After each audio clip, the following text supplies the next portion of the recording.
Hi everyone, welcome back to Themis and Thoth. Oh, we up. Hey Themis, love your content. Thank you. I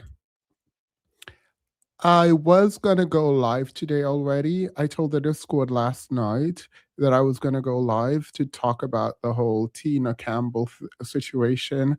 Um, my Discord wanted me to review a what do you call this thing? My Discord wanted me to review an interview. So Dr. Katrina sent me an interview that she wanted me to review and respond to. So I'm going to do that. Um, I went out last night. I'm going out tonight again because I met this gay couple. It was like when I say gay couple, is it automatically a guy? Because it's two women. And they came out and they were like, oh, let's get shots. But they didn't know that I was in my snatched waist era. So, like, I didn't want to get shots or whatever. But they were super sweet and they invited me out tonight. So, I'm going to do that again. All right. So, without further ado, let's jump into Megan the Stallion. That 15, they were guys. No. It was two women.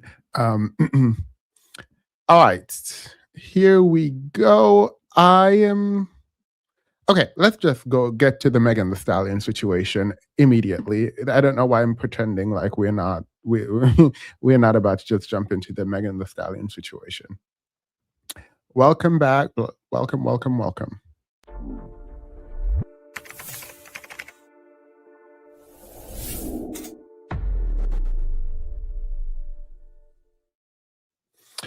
Um, I am not talking about this because it's news that just dropped.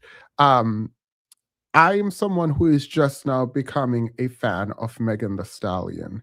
And there is a part of me that is very concerned with her well being because I don't think that it is. I don't think it's right, but I don't think it's natural to have this much hate. I think that the way that we all hate Megan the Stallion, and by we, I'm talking the collective, not me. I'm not included in that. Um, the expression of self assertion and autonomy and agency that she exhibits as a woman is seemingly counter to how people consume women in media. And because she refuses to be this small, docile creature that people can project onto whatever they want, there is this need to humble her. And I really am ashamed to be a part of a community that consistently dog on this girl for no reason, right? And she came out recently, and I went to her Instagram. Actually, he responded to her Instagram and told her to take this down. Obviously, she don't know who I am, and she's not about to read that, and she's not about to take down this story.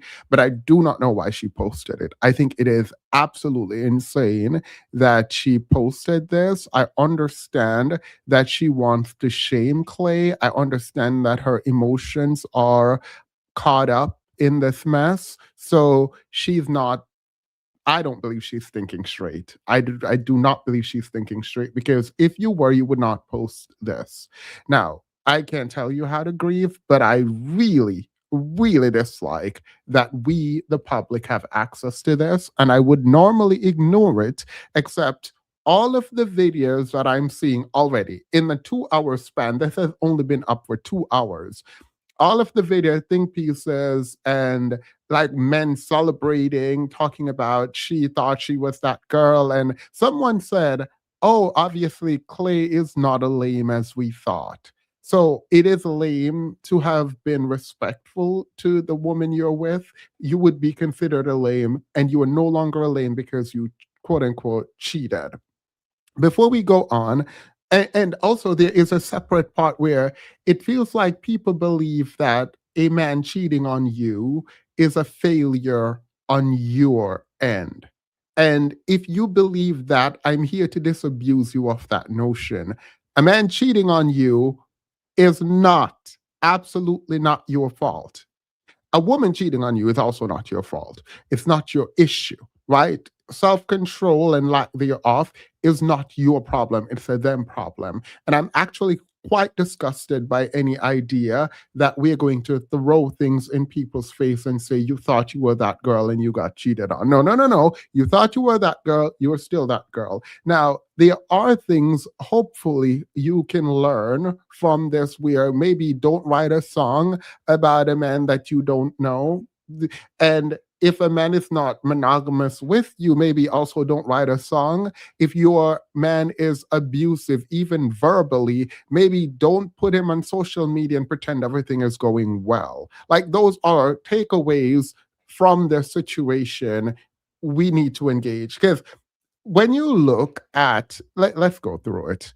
And as someone who is invested in writing, who thinks about literature, words, what it means, and care about presentation and how things are presented generally, I hope to God this relationship was a PR relationship.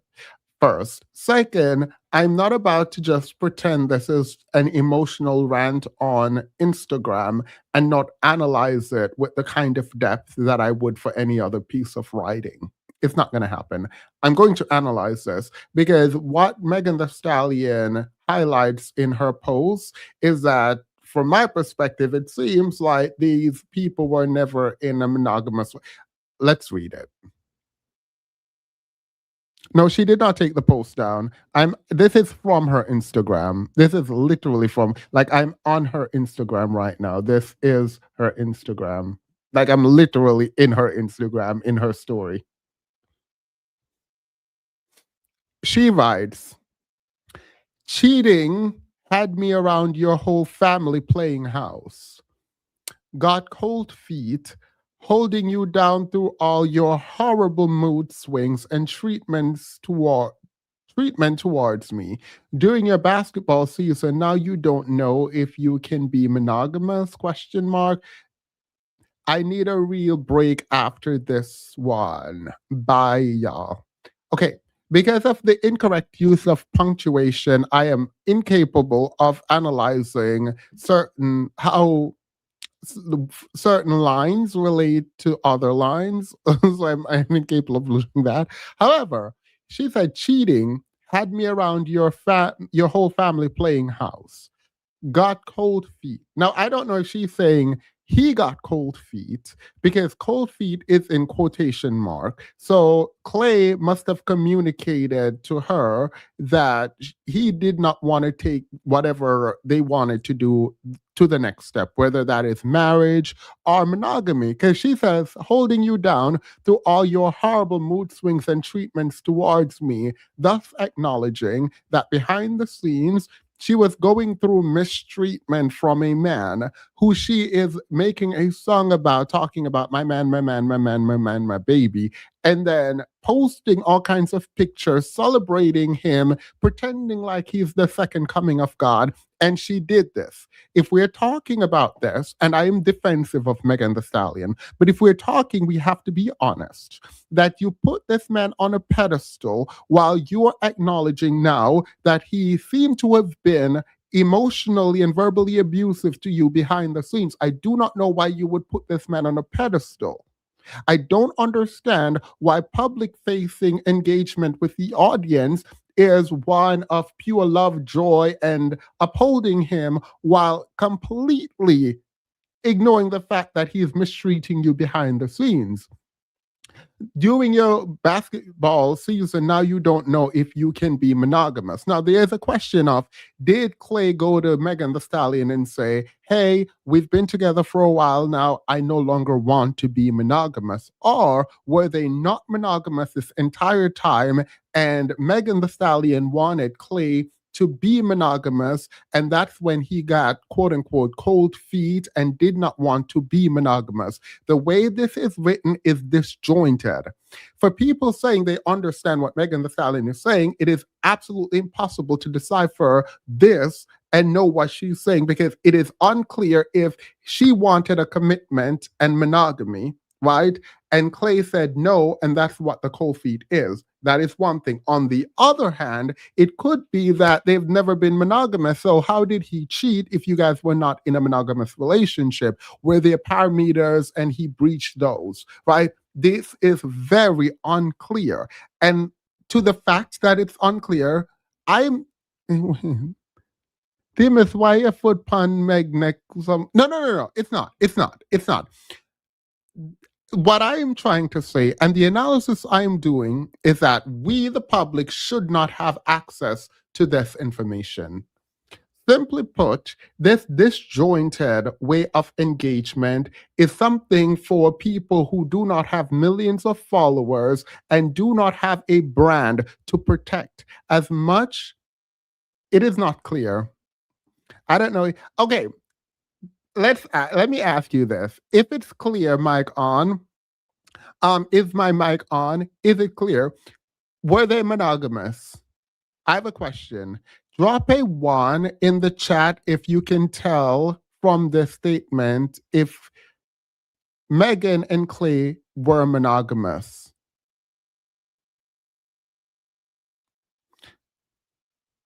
It is unclear if the it is unclear from this that they were monogamous. During your basketball season, now you don't know if you can be monogamous. This is in the implication here is that Megan wanted monogamy. Now, whether or not she wanted to continue a monogamous relationship, no, yeah, you can cheat in a relationship that's not monogamous. You can cheat in a relationship that was not monogamous.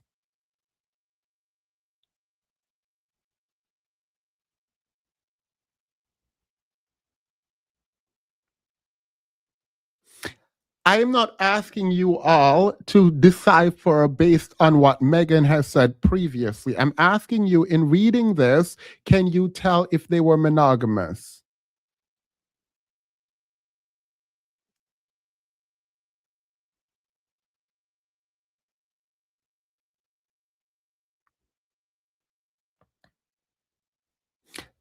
If you think you can, no, it's the word now. Okay, here's the thing. When you can use the word now to say, I've been doing all this work for you, and now that I've asked you to be monogamous, you do not want to be monogamous now after I've done all of this for you. Themis, what evidence of monogamy do you need? I don't need evidence of monogamy. I don't. It's not that's not the thing that I'm saying right now. I am saying that we should not know this information, and to the extent that you're going to put out a public information, it should be clear what is happening, right? Yes, I think Megan the Stallion wanted to shame Clay. I think that's ultimately what this message is doing. She wanted you to know that he's not a good guy, that he cheated. That those are the two things she wanted you to know, right? The problem is that him not being a good guy is a truth that you knew while you were with him, promoting him as if you thought he was a good guy. You have lied to the public about whether or not this man is a good guy. And we all do it. Let's be very clear. Very few of us in a relationship, we are going to come out here and say, the man trash, but I'm still with him. Very few of us. The way that our brain protects us is we reframe everything in our experience of someone we love to make it seem good, even when it's bad. It's when that mental state has been breached that you finally look back and reflect on experiences with people and realize, wait, actually this person was actually trash, right? And so let me say some things up front. I want to point some things out. I am not here to shame Megan the Stallion. The urge to shame Meg, to point at her and laugh and say, psych, you thought, is a problem. If you have that urge, there's something fundamentally wrong with you, your life, your experience, and the need to have someone experiencing something negative for you to feel validated in the choices you have made or not make in your life is a problem that you need to fix. So if there is a fundamental need within you, I'm not telling you to say it in the chat right now, I'm not saying to make a comment about it, but if you feel vindicated or validated in any way because she is going through harm, because she was cheated on, there is something wrong with you that you need to go fix and work on. That's the first thing I want to say. Before this becomes a kind of trending topic, I guess too late, right? I want to say that you have a right to be loved, to want love, and to be vulnerable in love. I don't want this situation to ever be used, particularly on this channel, to somehow mean that you should never try for love, you should never be vulnerable in love, you should never give yourself in love. You cannot control other people. What you can control, in my opinion, is how you show up and how you can be the best version of yourself in hopes that the person is understanding and honest, the person that is standing next to you. There are precautions, however, that you must take. When you're happy, we want to celebrate and we want to share our happiness with other people and we want to make other people see how great we have it. I don't think that is wrong. I don't think you're wrong for wanting that. I do, however, think you have to be careful because the way Megan Thee Stallion came forward and showed her happiness was through a song. And it is my least favorite Megan Thee Stallion song. I recognize that a lot of you all absolutely adore this Megan Thee Stallion song. I get that a lot of my friends, in fact, love that she was talking about my man, my man, my man, and blah, blah, blah. Right? The first time you put a man on a pedestal, please know you have made it so that man can embarrass you. Just go ahead and know that you have laid the groundwork for that man to embarrass you. And I've never spoken about this in depth, but I felt it at the time, and I wanted to point this out.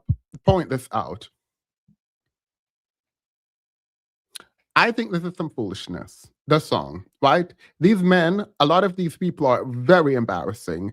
Never use a relationship to validate yourself and shame the previous man that you're with. Never put this man, a person on a pedestal as a comparative sort of analysis with the previous person that you're with. Take relationships as individual investment, individual creations of their own, where your specific standards are intact. Never parade a man around and elevate him like he's better than other men. Take him as he is, love him as he is, release him back to the street as he is.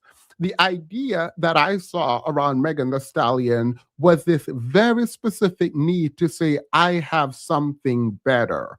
I have someone better than that dusty, disgusting, degenerate man who cheated on me, and I'm going to parade him around. I'm going to cook for him. I'm going to show you that it is predicated on how good a man is that transform a woman into being a housewife, a trad wife, if you will. And when she did that, the kind of promotion Megan Thee Stallion did and engaged in was not about transformation internally. It was never about that. It was about highlighting how she can be submissive to the right man and how the other men who've talked about her, engaged with her, were trash compared to this man. And that is a fundamental problem. When your relationship is weighed against other people, that is a problem. Love that person for who they are, be with them for who they are, be private if to the extent that you can, but don't use that relationship as a comparative tool for the other men. Don't use that man to shame other men, because truth be told, a lot of these men are the same. Like, truth be told, a lot of these men are the same, right? And so while this is not bashing Megan Thee Stallion moment, I want you to know that everyone takes L. It's how we take these L's, and hopefully in private, that matters. But Themis, keep in mind that she's someone that has also lost both of her parents, her grandparents, and also doesn't to, seem to good friendship to have good friendships. He was basically her source of love. I actually agree with you. This is also part of what I wanted to open with. I believe Megan the Stallion is attempting to create family. I believe that Megan the Stallion is lost in this world by herself and she's doing the best that she can. That she is absolutely wealthy, famous, a big rapper, whatever, does not change the fact that she is alone. She doesn't have a mother, she doesn't have her father, she doesn't have her grandfather. And the friends around her, if her previous friend who literally watched her get shot and pretend she didn't, right? If she is the friends that Megan have around her, it is fundamentally a problem, right? And so Megan the Stallion is going to have to figure out, and I'm not giving advice to Megan the Stallion. This is not really about Megan the Stallion. It's about an archetype that is now fundamentally going to be weaponized by a group of degenerate men online to laugh in women's faces, right? So Megan the Stallion does have a lot of work to do on her own, a lot of figuring out things because she's going through a lot. I could not imagine navigating this world without my mom and my dad. It's just not a thing, right? Now, I want to say that being fit, feminine, friendly, submissive, doing the cooking, the cleaning, meeting the family, none of that is going to change a degenerate man. A degenerate man is a degenerate man is a degenerate man. It's not going to change them. And I do want, I hope one of the lessons from this, and I don't think any of you all were like parasocially connected to Megan the Stallion and Clay. Clay is like a basketball player, girl. Like, I mean, it is what it is. And while we have Sierra with her football player doing well, like I'm just not impressed by athletes and the idea that you are with an athlete from my perspective is you setting yourself up for failure. I know that is not all. It is enough for me to not care ever. I see Clay and I see Megan and I said, oh, look at them. They're cute together. They look good. I like how they look aesthetically. I'm not going to go beyond that and say their relationship is perfect. I don't know them people. And again, I know my chat, and I don't think any of y'all were parasocially connected to Megan the Stallion and Clay. Like, that's not a thing, right? But what I do have a problem with is the ways in which Megan is going to be shamed for being who she is and getting cheated on. Beyonce got cheated on. The girls are getting cheated on. It is a thing. The girls are getting cheated on, right? It is not what the man does that is the problem. It is how you respond to what the man does. And if Megan is telling the truth here, then I expect for Megan to not be with this man. Point blank period, moving forward. If Megan, if I were in Megan's ear, this would have never been written. All I need you to do is go into the studio, drag him real quick on a sick beat, and then move on, like you've been doing with all of your past men. Treat him just like the rest. He's no special. And then come home and cry in the closet. Come home, call a friend, cry. But again, someone pointed out she does not have a mother to go home to. Because most people are going to read this and say, Megan got cheated on, ha ha ha, in your face. It's a hot girl summer. Someone said summertime coming. Yeah, reclaim the summer again. All these women are getting cheated on. It is not the women's fault that men cannot control themselves. I refuse to engage in deep dialogue with anyone that puts the blame of a cheating man onto the women they cheated on. Are you dumb? And I understand that patriarchy has women believing that if they are good enough, bad enough, sick enough, if they can twerk hard enough, that they're going to prevent this man from cheating you or not. It is not a thing. When Megan the Stallion in one of her songs rapped and said, um, I'm not taking back a man who cheated on me because I don't want these raggedy to think that they're my equals. That's the version of the lyric that I'm going to give. When she said that, I'm like, period. Because in that song, Megan the Stallion is recognizing that these men gonna do what these men's gonna do, and I'm going to do what I'm going to do. Period. It is the acknowledgement that you cannot prevent a man from cheating. Cheating.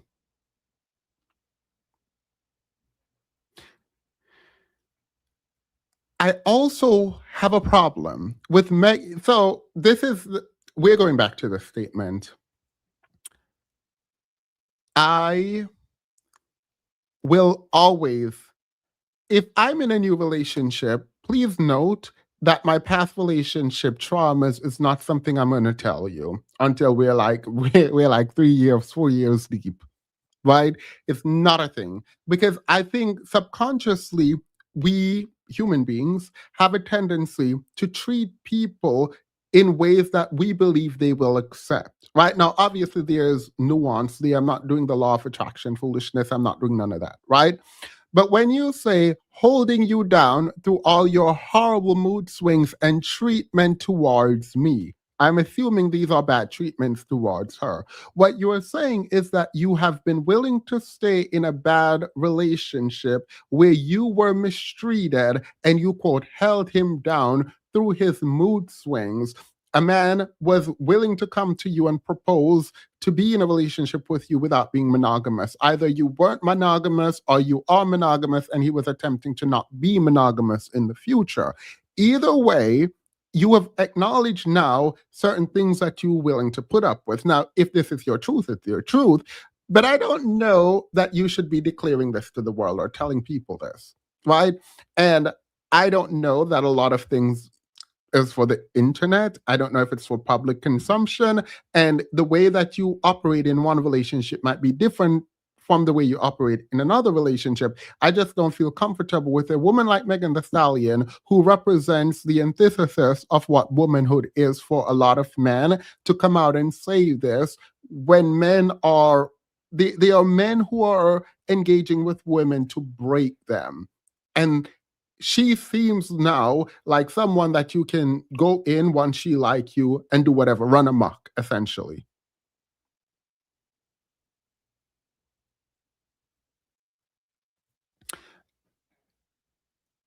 I'm worried for her.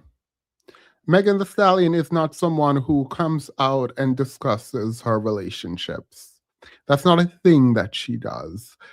She's very careful about her public image, and even when people speak about her, she usually just put it in the music. For her to come out and do this post on her Instagram means, from my perspective, she seems actually hurt. And that, for me, is really sad. I do feel really bad for her. I feel bad for her because of what she's going through, but I know what is about to happen. The onslaught of hate and the victory lap that is about to emerge from all of this is about to be real sad. You're going to see a bunch of really degenerate people coming out talking. And in truth, I actually cannot defend her. I don't defend people who lie about their relationship publicly. It's not a thing.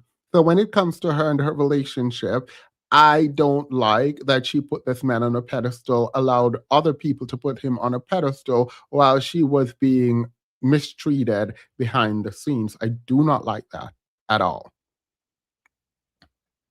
But it is not her fault that he cheated. It is not her fault that he did what he did. And I understand why it might not have felt like mistreatment in the moment because you were in love and you were in it. So I do feel bad for Megan the Stallion. And don't listen to these men talk. I think a lot of people just hate her because she, again, represents a kind of womanhood that does not bend to men will. Even though, funny enough, even though she sat up here and played the submissive girlfriend, cooking, cleaning, showing up for the mother, the family, I was sick. I was actually sick. I wanted her to be happy, but I was please do not change your values when you're in a relationship. Who you are outside of a relationship and who you are in a relationship should not be that drastically different. Do not bend to someone's will to show and prove how submissive you can be ever in your life. That's some foolishness. And if anyone likes that, it's a problem. All right. I think that's all I have for the Megan Thee Stallion portion. There were some. No, no, no. It's not even her cooking. Like, if you like cooking, you like cooking, period. I think the issue that I have is that we cannot ignore that Megan the Stallion, in fact, started rebranding herself in not necessarily a trad wife aesthetic, but a very specifically, I am now submissive, I am meeker. He's putting me in my feminine, and I love this. He's a real man where other men weren't. And when you get a real man, you become this docile chef, cook, maid, mattress, mule, right? It again, if that's what happens, that is what happens. If I'm not going to ignore the fact that it just irks my feminist soul, but I mean, I'm not going to tell you not to. Just don't put it online, because when they embarrass you, then you have to deal with it online. I mean, yes, so we all delusional. We all get caught up. But when we get caught up, hopefully you have friends in your life to call and vent to and cry to, and then walk out into the world with your head up until you get home to cry in the closet. Yeah. I mean, look, I'm not saying she was submissive. I'm just saying she was there cooking for the whole family. Girl, anyway, I'm just going to move on because I already so I address the man. Let me say, the girl is who are anti-men and anti-relationship. I'm not anti-relationship. I think all of you, I wish nothing but great relationships for the people who want it. I just don't think you should compromise your dignity and values to get in a relationship. But I also see the women who are anti-relationship. I see them using this and dragging, girl. For real, I see them dragging, and I don't have a defense. I don't have a defense. I do not have a defense, because why were you out here talking about? I'm gonna let them girls do that. I won't do it. It is what it is. I feel bad for Megan the Stallion. I don't wish this on anyone. She's probably really hurt, because I think she thought I dated all these thugged out people. Let me try this good guy aesthetic. I don't know why you would pick a good guy aesthetic from the basketball team, but she did. And I think she might have thought this was going to work, and I wanted it to work for her because it would have been good. But here we are.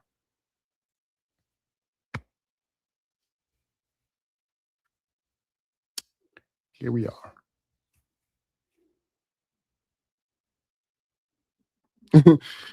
His father is punching the, yeah, he said that's the best meal. That you want to know what I don't like? I don't like, I do not, I really do not like when people lie. I do not like when people lie and try to pretend that they didn't see what we all saw. Megan the Stallion was rebranding, and it could be Lover Girl, but there was something very quote unquote submissive about what she was doing. Like, she was doing the kind of subservient cosplay. And if you guys say you don't see it, because I get what you're saying insofar as cooking for someone, caring for someone is not necessarily saying you're submissive, right? There's reciprocation, reciprocity. You care for each other. When you love someone, you should be able to give love freely without calculating whether or not it is too much or if you're getting something back, right? But sorry, you ain't right. You're not right. Let's just go up and say she was definitely playing into an archetype of a trad sort of I'm about to be married woman. I don't know, but if I misinterpreted, I'll take that L. I will take that L. That's fine. All right. So that's all I have on Megan the Stallion. I do feel bad for her. Thank you all so much for being here. I just really wanted to add my voice to the chorus of voices that will be coming out talking about her and watch some dusty degenerate useless weak ain't nothing a B word try to rope Tory Lanez into this conversation. Okay, so that being said, there's an interview that I was saying I was supposed to watch today. I'm going to watch about 30 minutes of it. And if it's really good, then we watch more. If it's good but not really good, I might come back maybe tomorrow. All right.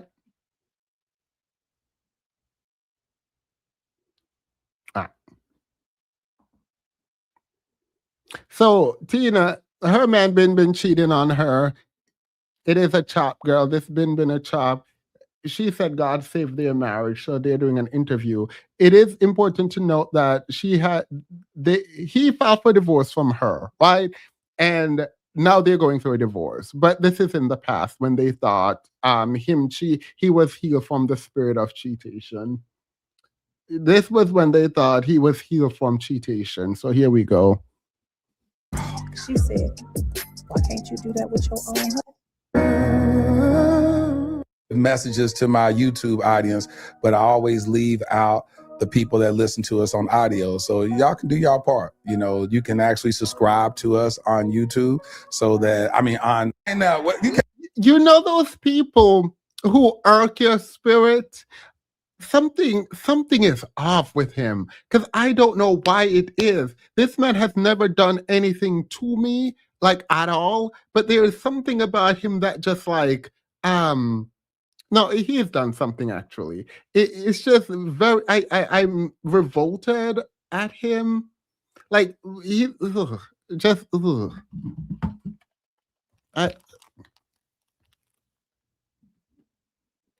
Listen, we in that thing, right? Listen. So as you was warming up, you was giving us a nice little hum, a little hymn. Can you give us a little hymn, a little hum, a little something?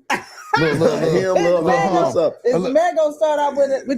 Yeah. You was setting the tone. You was give us a little hymn, a little hum, a little. Please note, I've not watched this. I know not what will be happening. Just an FYI.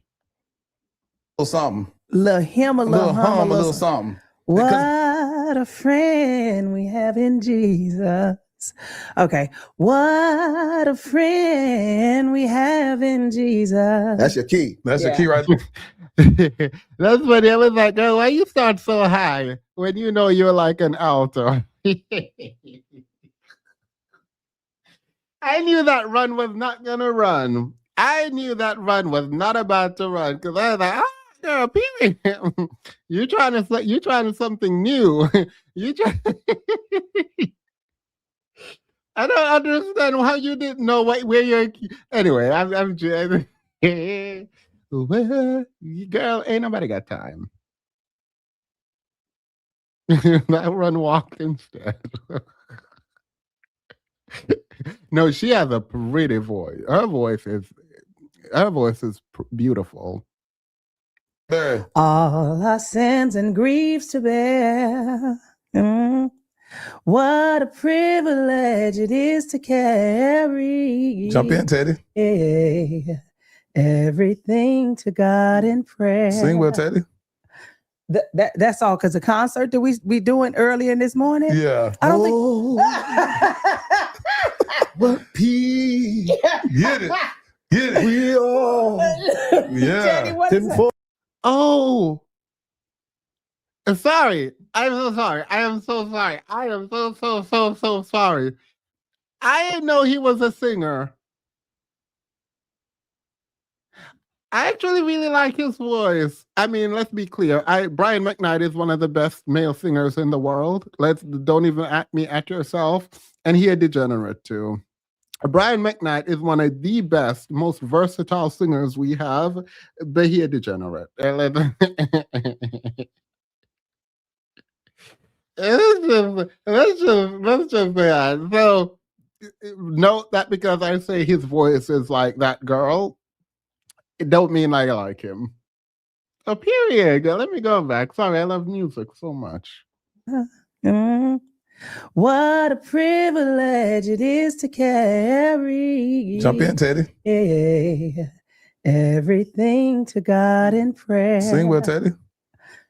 That's all. Because the concert that we doing earlier this morning. Yeah. I don't What peace Get it. Get it. we all Yeah. Teddy, what is can that? for. Listen. Forfeit. You know what? He can sing. Y'all play entirely too much. That man can sing. You know what? I hate those people who, to add vibrato to their voice, they actually have to shake the instrument, like their vocal cords. They can't just actually project and do like a vibrato. They can't add a vibrato. They have to like shake their whole body to do the vibrato. It's very annoying. I find it actually irritating. I find it absolutely disgusting. But he has a lovely voice. He has a lovely voice. Y'all play entirely too much. I'm sick of you, sir. Whoa. What needless You killing me. pain we bear. Oh, Teddy. because we do not care free. What is that? I don't know what that does. We don't know what that is. Yeah, but it does something to your spirit. You feel like no more deacons. God in prayer. Yeah. Now give us a vibrato. Let me give you one. She has a bleach blonde blade built butch body. I'm joking. It does something. It's that old deacon that's sitting down right Let at the me tell altar. you Singing it, just Yeah. rocking it. Exactly. Whoa, And you know the boy Baptist. Yeah. He'd go full. I am into very it. Baptist, Listen. so I'm sorry. I Oh, yeah, feel, oh, yeah, we're we in need like Texas, this. I feel like I could be very missionary Baptist church too. I don't feel like that in Los Angeles oftentimes. Teddy, why you got to put your knees like this? Cause man, that's just. I think that's what I saw growing up. What do you mean? Why do I sound country? My voice is not country.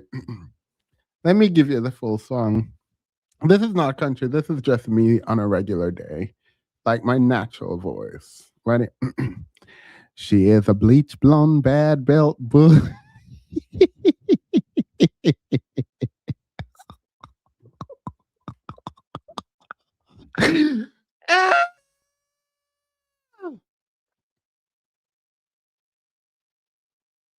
Right? Okay. That's Yeah. what I saw. You know, Deacon Sherman was about 97 and he used to rock like this and sing like this. And so I'm just going to do it. because his feet hurt, his hips hurt, or something. And so now we made it a thing. He said 97. He was in pain, Rocky. How many years have y'all been married? 23. At least Okay, thank you. He has a little bit of the smoker singing voice. Please do not throw tomatoes at me. Please do not throw tomatoes at me. One of my favorite vocal texture. Okay. I'm not gonna say because y'all be fighting me in the chat. Y'all really be fighting me in the chat. And I don't know why. Because y'all are haters. I'm not gonna say it again. I'm not gonna say it again. I've been told you one of my favorite vocal texture for men, and y'all got mad at me. I'm preparing my wait, none of y'all remembered.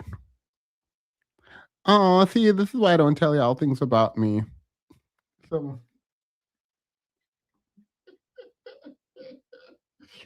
it's Life Jennings. Life Jennings and Jasmine Sullivan are two of my favorite singers. Life Jennings for men. And y'all are hating. I would pay to go sit and watch Life Jennings live. I would. In just like a small room.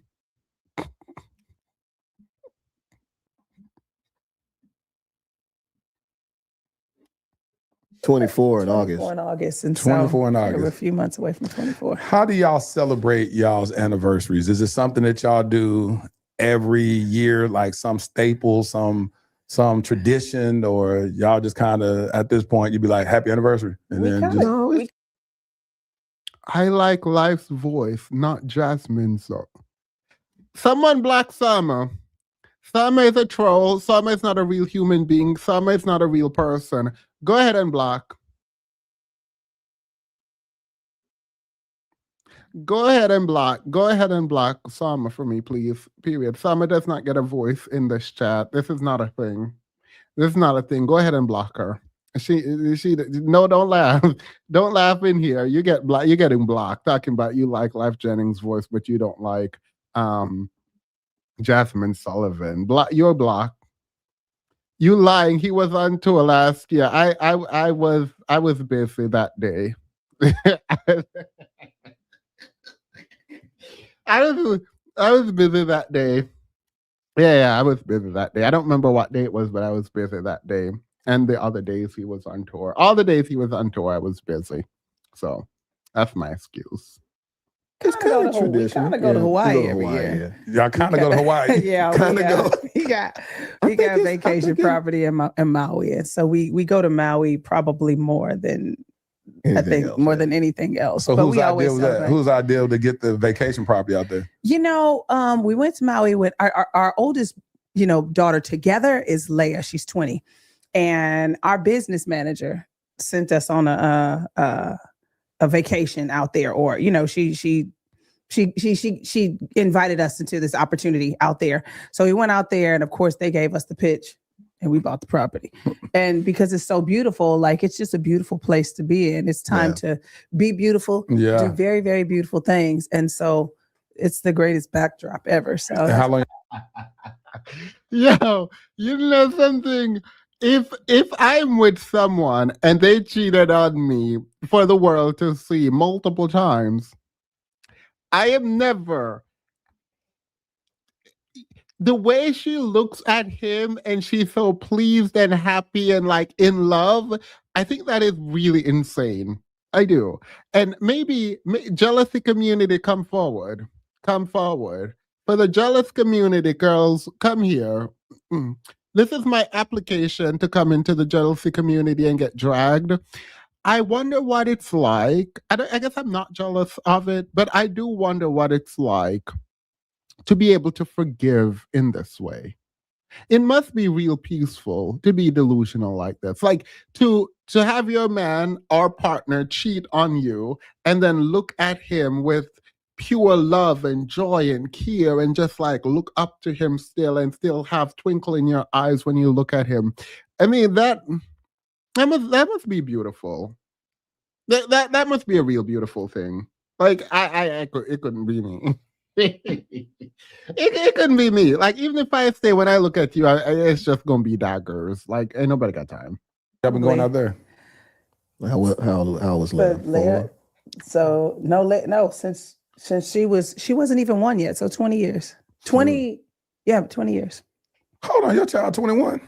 Leia will she'll be be 21 Yep, soon. September. And we got another daughter, our oldest daughter. You're laughing. I was talking to Kilo girl, sorry. I was talking to Kilo about this. That we were like, it must be nice to be delusional.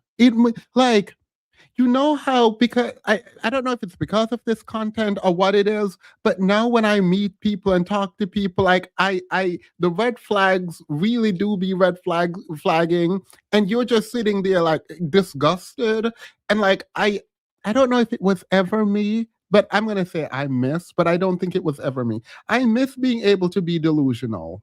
You know what I mean? Like those little white lies and like whatever, like the way people run game. There's a part of me that like wishes, like every time I do something and it's bad for me, generally I did it for the plot. I knew fully what I was doing when I was doing it. And so like I don't get the like at the back end, I'm not like, oh my God, I can't believe this happened. I'm like, yeah, that fear. I figured that would have happened. Like at the back, and I'm like, girl, I'm not even that mad. I figured that would have happened. I went in, eyes wide open. But like the feeling to go in like with this, like, oh my God, this is the one, and I'm happy, and it's gonna be amazing. Like that blissfulness, ignorance is bliss. It really is. And for the people who are ignorant, girl, maybe don't solve it right away. Don't solve it right away, because like. Yeah, DJ Kilo and I were talking, girl, and Kilo is like, girl, ain't nobody got time for none of this, because like I'm just sitting hearing people talk and I'm disgusted, and I don't get to be like ignorant and happy. Now I have to reject people right away. She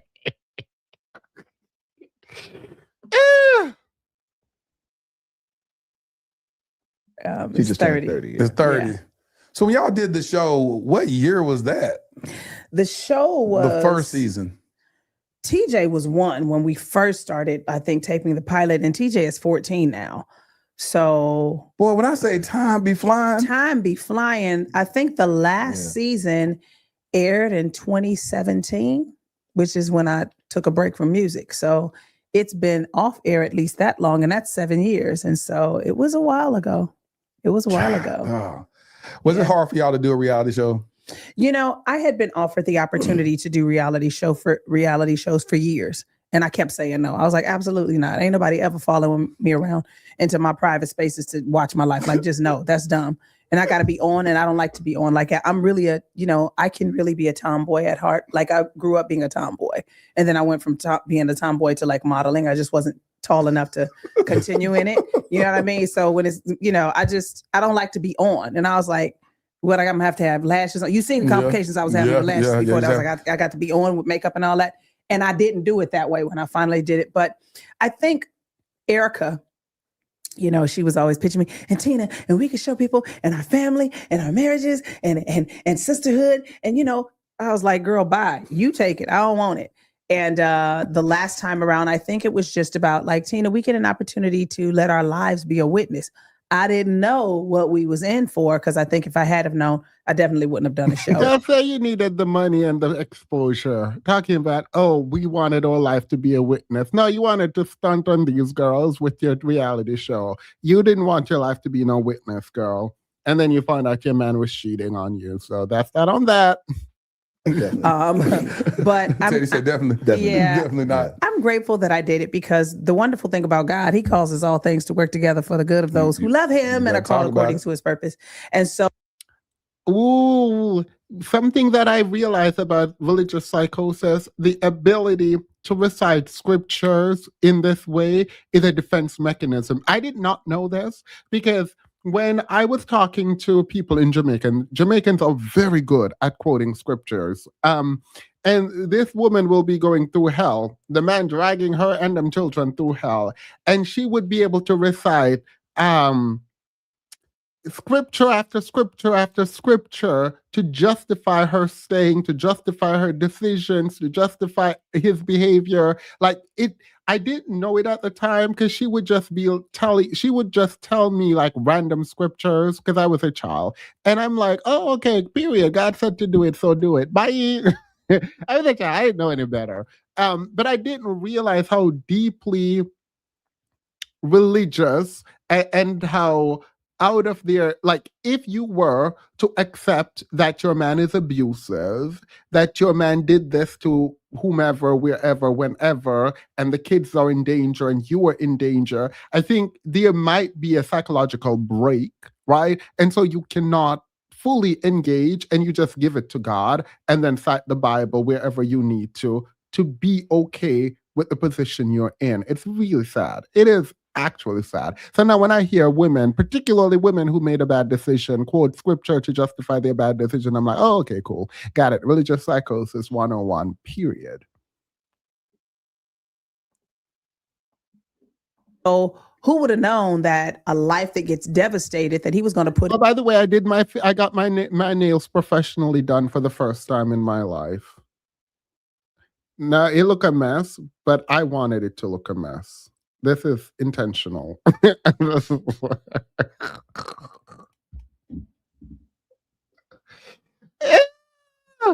It's intentional. Leave me alone. It back together that quick and in public. in public. Yeah. And it's like it's 10 years later since we started, 10, 11 years later, maybe 13 years after that show started. We're still together. And so I'm glad that we did it. I didn't want to do it. But Erica was like, our lives can be a witness. Our lives was a witness. And I think it still is a witness. And so I'm grateful that I did it. It's a lot about it that I hated, a lot about it that I disagreed with. But for what God wanted to do, he did that. And I agree with that. So I'm glad I did it. Yeah. What do you think, Teddy? Yeah. Been on a reality show. I didn't want to do it at first, and I ain't gonna lie, I didn't want to do it because I was living a double life, and so when I said when Tina said yes, and I was like, okay. But husband, I did not say yes. I asked you. Well, yeah. Ew.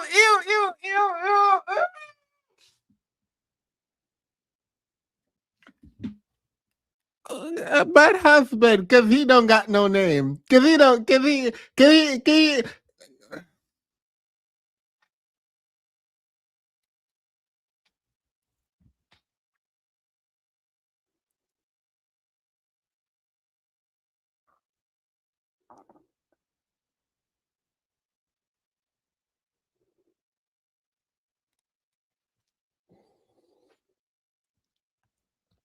To the bigger point, like I could literally crawl out of my skin right now. But to the bigger point, outside of the butt husband, that isn't insane. Butt husband, I asked you. I hate this so much. The bigger point, though, it is wild to know you're cheating on your wife and really agree to being on a national TV show with your wife with the potential of your cheatation coming out. That's insane. I would never cheat. Cheating is not in my blood. It's not a part of me. I rebuke that in the name of the Lord, the God. I would never, if I'm cheating on you, I'm not going on a TV. Like, I'm not doing that. What do you mean? Like, that's dumb. That is stupid.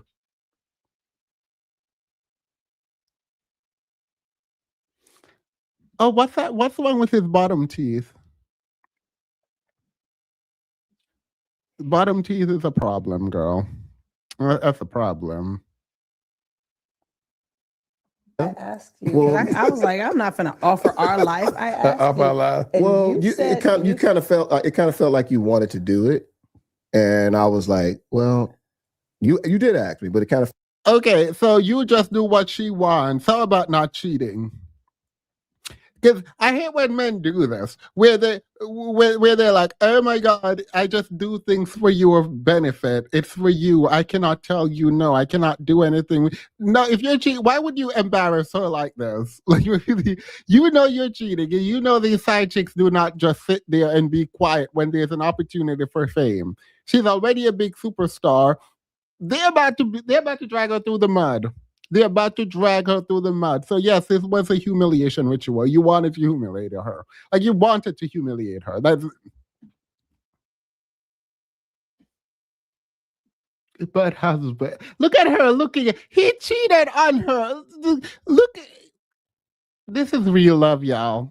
This gotta be what love is. This gotta be what she was graced for more than we were graced for. Because the way she is looking at this man, well, she's looking down at him. So that's the height difference is wild.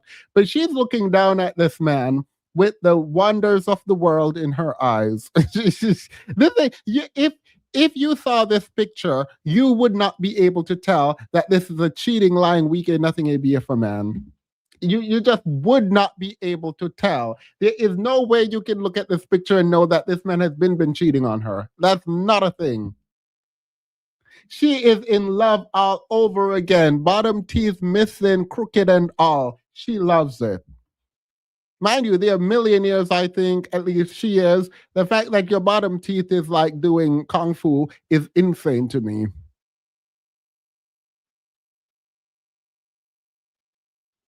Absolutely insane. The fact that you have a rotting bottom teeth is wild. Not that you need to change everything, but like, come on.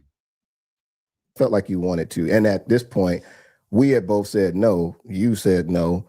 I was like, no, because I kind of really didn't care for that spotlight, but also because I didn't want to be exposed. Right. So when you asked me, I was kind of like, I think she really want to do it, so whatever. And I wasn't at that point thinking something about you about to get in trouble. Mm-hmm. Okay, I am not an elitist. That's not a thing. However, and not however, from my perspective, but like the way they engage with language, the way they move, the way they talk, the way they're just two different. Let me just say it like this. They're two different people. And the fact that she chose him is kind of insane to me. Is that good? I think that's good enough without having to say anything.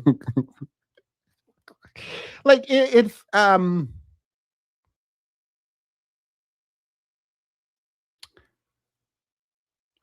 mean, it's an opposite attract, but like I feel like the thing is the way I want to talk about this I can't because Kilo and DJ gonna drag me for filth, and so like I'm just gonna leave it alone. But like there is something obviously wrong in this peering. Any man will do.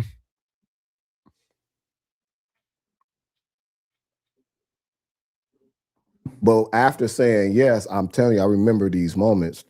After saying yes, I felt like I heard God audibly speak to me. It was in my soul. I heard him say. So God told you yes to go on a TV show to embarrass your wife, but you ain't heard God tell you not to cheat on her. So you gonna listen to God. You could hear God audibly tell you yes, go on a TV show and embarrass your wife, exposing the cheatation, but you couldn't hear God audibly tell you absolutely not. Do not cheat on your wife. Kilo and DJ will drag you regardless. You might as well say. They will. They will. I can't believe I didn't watch this. This came out like a year ago. I'm actually mad at myself for not watching this. You're going to be exposed. It was like and I was terrified after I felt and heard him say, your sins are going to be exposed. And we did three. I bet he did not tell her that God told him to go on the show so that his sins could be exposed. Because one thing for certain, two things for sure, these women of God will refuse to refuse to engage with God. They will refuse to listen to God if they have to be embarrassed. So if he had said, you know what, I cheated on you, God told me to go on the show to highlight that I've cheated on you. And so we're going on the show because God told me to go on the show and highlight that I've cheated on you. She would have been like, absolutely not. She would have said, absolutely not. So God couldn't tell you to tell her that you cheated. God needed you to go on a TV show so the world could see that you cheated. Period. Please get out of my face. Yeah, Christian girl is in a chokehold.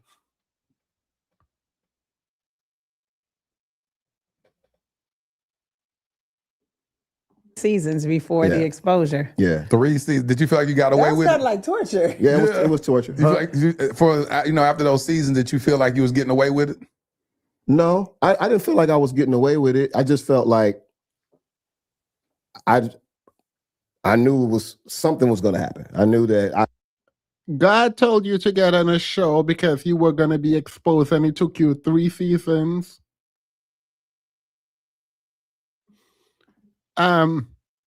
Themis, you said elitist is not a thing. Can you explain? No. For me, I said I am not elitist.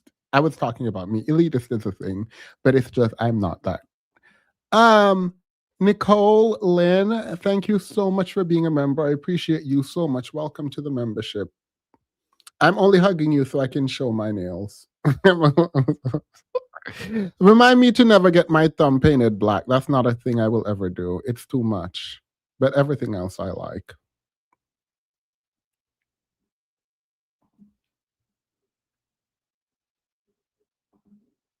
I heard that, I felt that, I knew that was what was God. That was God saying that to me. So I'm just living life, doing my thing, and I didn't. I just knew that it was going to happen. I don't know when. I didn't have no timelines. I wasn't looking over my shoulder. I was just living my life. So for people that don't know, Yeah. share what you mean by exposure, and I'll share what I was going through simultaneously as y'all were going through the same thing. Oh wow! You know, yeah, so- we had so- a lot of testimony about Yeah. that. Yeah. Well, yeah, I was. It was infidelity on my part, and my wife found out about it. And when she found out about it when we were taping the show, when we were taping the reality show called Mary Mary, if some of y'all don't know, we went through a season of her finding out everything that I had done. Yeah, these seasons are wild. So instead of summer, winter, spring, and fall, we now have seasons of cheating, seasons of fighting demons, seasons of helmet of salvation. Let me go. Where's the season? I'm sure there's a season on here somewhere. Let's see. Y'all look at let me know if you see the word season. We need to add season. We need to add the word season on this. We need to add the word season. The word season needs to be added. And yeah, so that's what I mean when I talk about getting exposed. It definitely got exposed on the show, and so everybody got to see what Our we life. went through. Yeah, but like my wife said, which is very important, everybody got to see what God did, and it literally happened. Oh, run and tell I want to apologize. Just this season is at C, the second row down, column C, the second row down. You ate that. You had season on there, just the season. Thank you all. I see it in the chat. I appreciate that. Period. Happened. One season we down, the next season we up, like really up. Okay, first of all, that right there. Let's just go on and give God something. Yeah, that's crazy. We went down hard. We went down real hard. We went down hard. And Yeah. Girl, you went down hard. He went down on. Never mind. Yo, the we. Girl, this man been dragging you through the mud talking about we went down hard, girl. God took us back up in one. It was quick. Was like 1 year. It was so unbelievable that the producers. It was so unbelievable that you stayed. Just go ahead and say it for me. It was unbelievable that you sat here and had me playing in your face, talking about God took us up back in a year. Girl, you were never going anywhere. You were desperate and needed that man around you to feel whole. And so you were not about to leave that man. God did not take you up nowhere. God did not. Just say I was so desperate that I could not leave. That's it. God took us up back that fast. No, you forgive him real quick because you wanted to move past that. That's what happened. Some people that was a part of the show, they didn't believe it. Yeah. They thought it was fake. Yeah. They thought it was fake. And all these years later, I run into the executive producers. When I tell you those people have such a high respect for us because they know that like we are a real family with a real marriage, real mothers, real fathers, real husband and wife. They understand how committed we are to what we do because they would need like a girl, he can't be that committed if he was cheated. They can't respect you that much if he cheated. Stop it. Ain't nobody, they know how real we are. Real in her mind is going through trauma of her dusty husband cheating on her. That is delusional. To reframe in your mind what you went through by saying it was real and sincere. No, your man cheated on you and ain't nobody respect that. No one respects that. A cheater. Ugh. Still trying to elevate herself above people. Still trying to elevate herself above people. Because her situation was real, and they respect her for how honest and true and real it was, as opposed to what? The Kardashians lying. Week to recover from just doing a regular run with us. While they recovering for 6 days, we on to the next thing the next day. So just to watch all the intricacies of how our life works and all that we had to juggle and endure and expose and get through in the middle of cameras being, they have high respect for us. So we don't even know the witness that God wanted to give to those people behind the scene. But that is, I don't think I ever really thought that extensively about it. We was down one season and up the next in 1 year. I remember us. You weren't down one season and up the next. Your man was cheating on you. Your man dragged you down. When you say it's a season, it feels inevitable, right? Season come and season go. I forgot the song. And when you describe things as seasons in the way Christians do, right? It makes it seem inevitable. Like this is just a thing that needs to happen and we have to get through it because it is going to end. That is what a season is. It's a moment in the year, a time frame in the year that comes and goes and comes again and goes. That's what it is. Cheating is not a season, right? It is not inevitable. You will have problems. That much is true. Cheating should not be one of them. Now watching that season, at the end of it, we sat on the couch just like this, and we watched it. We watched like 12 episodes. We watched the like bad that. season. Yeah. We sat down and watched it all. Just looked back at it and was like, then we looked at each other and was like, well, we made it. We made it. Yeah, We was like,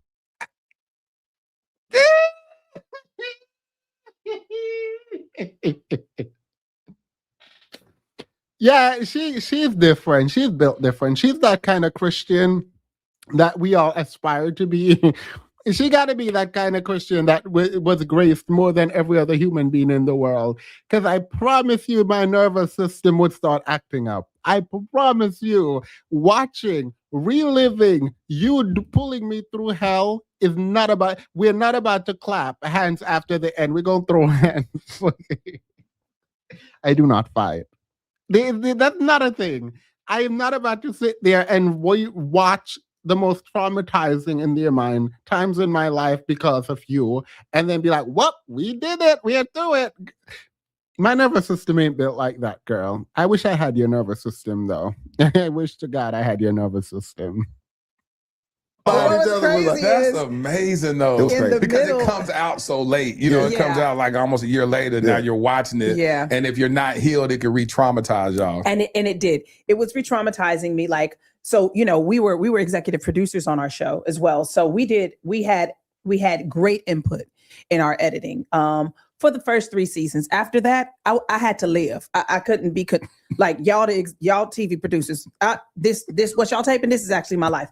I can't be that consumed with that, and it became a burden to sit up and work out all of that editing. So up until to the 4th season, we were a part of the editing. But when I tell you, I was like, this is too much. I can't. Yeah. It's. I lost my train of thought. That's crazy. You're talking about.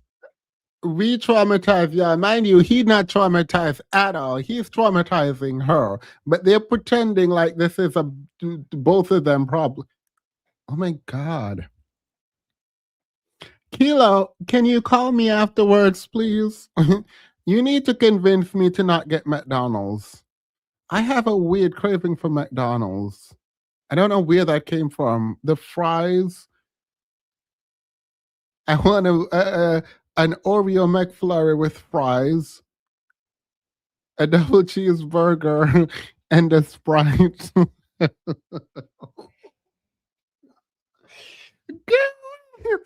Yeah. Anyway, why did McDonald's just get in my head? Ew, why did McDonald's get in my head? Let me go get some caviar and drop it on it to not feel as bad. Talking about the restoration. The restoration part of it. It came so the triggering part. It came so the restoration. We were going through restoration while we live and eat McDonald's. Steam if I can't. I have something to do next weekend, and my waist got to stay snatched.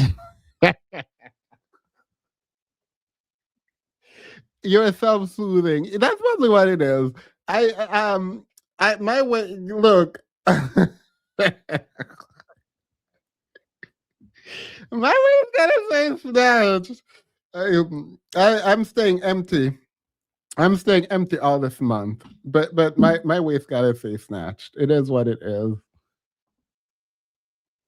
I might actually order the McDonald's though. If Keela don't call me after this, I'm ordering that. I'm making that full order. I'm making that full order if Keela don't call me right after this. I haven't touched sugar in 2 days. Not a single sugar, not even from the fruits. We're taping the show. Can't believe I lost my train of thought like that. But we were going through restoration while we were taping the show. She said restoration. I'm sure there's a restoration on here somewhere. Seeking redemption, growth. I want the word restoration somewhere on here. Forgiveness. We need to add. Oh, I forgot they added a new one. I need to update. They gave me an updated one. Just Ask Shar has been a member for 28 months. Thank you so much. Oh yeah, no, I get migraines, and there's now a migraine that I'm about to go. I'm about to go eat. It's not a. It's a chop. I gave up. I don't give up, but like 2 days no sugar is insane. So whenever I would actually watch the show.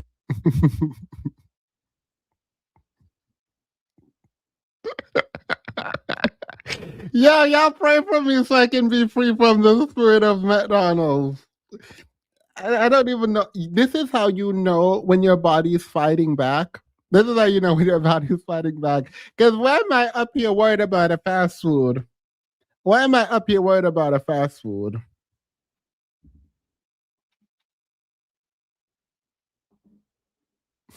To do the editing, I would be devastated because I was like, this is my real life. Like, dang, this is really happening. And then I was like, why did I put my real life on the doggone TV? For the whole world to judge.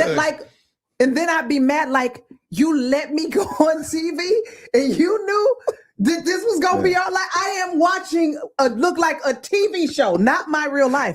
So what happened was for season. That's interesting. Like you're living through it, but you're walking through it and God is doing it, but you have to actually go back and watch it. So that take you back. It's like, so for the show came out. Edited. Okay. All right. And the show came out 1 year actually after I found out. It came out.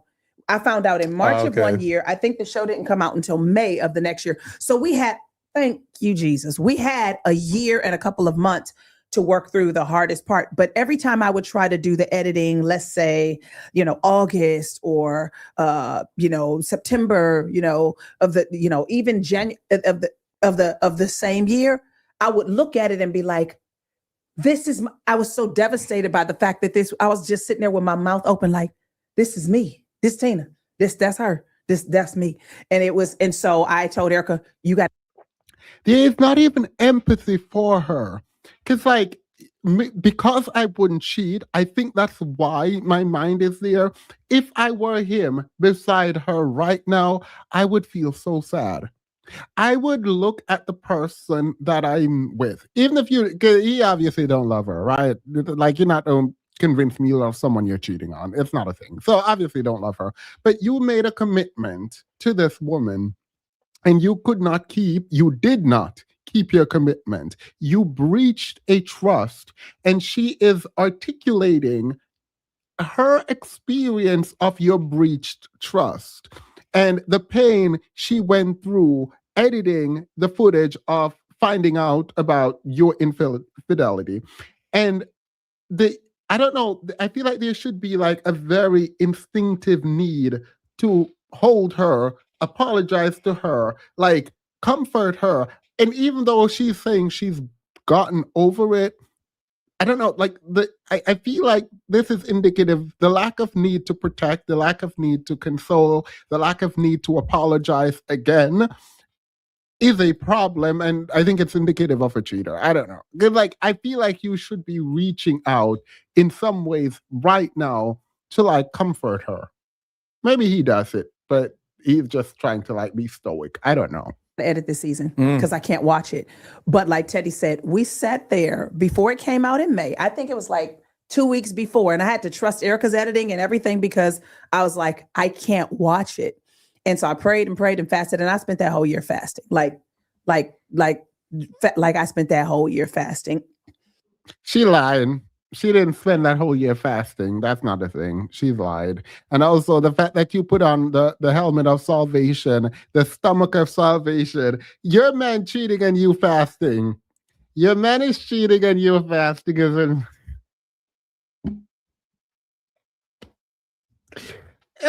The Christian girl is out in a chokehold. So you are fasting to keep your man. You were fasting to keep. That's why she was fasting. And if she tell you anything else, she lying. You went on a fast for a year. She did not. That's not a thing. It is impossible. Now, maybe she has a different kind of fasting. She ain't going no fasting for no year. The stomach of salvation. Girl, why would you say that? She went fasting to keep her man. That's what she did.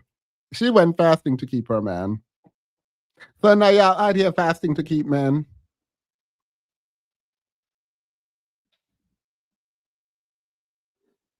And couldn't even keep. So you fasted for a year and the man still left you.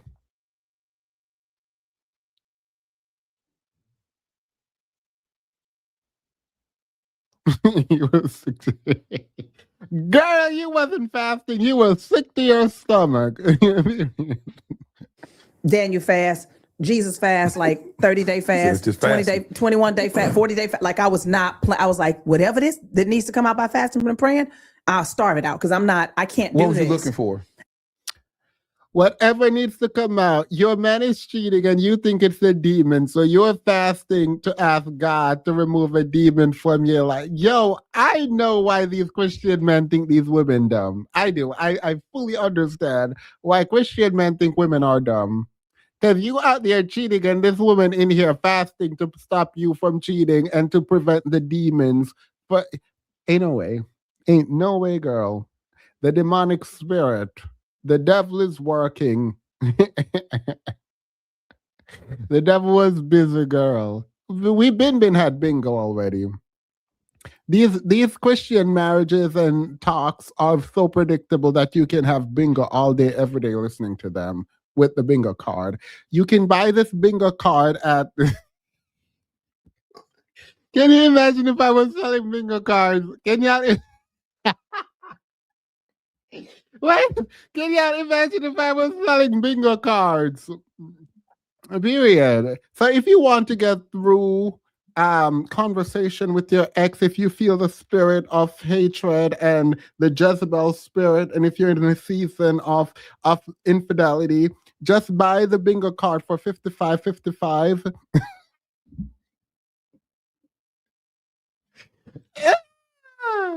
I also have my workshop, Stay Married, Through It All, We Can Make It. And it's like $999 a month. So, girl, absolutely not. Absolutely not. Talking about demons, please sell bingo cards. Girl, you play too much.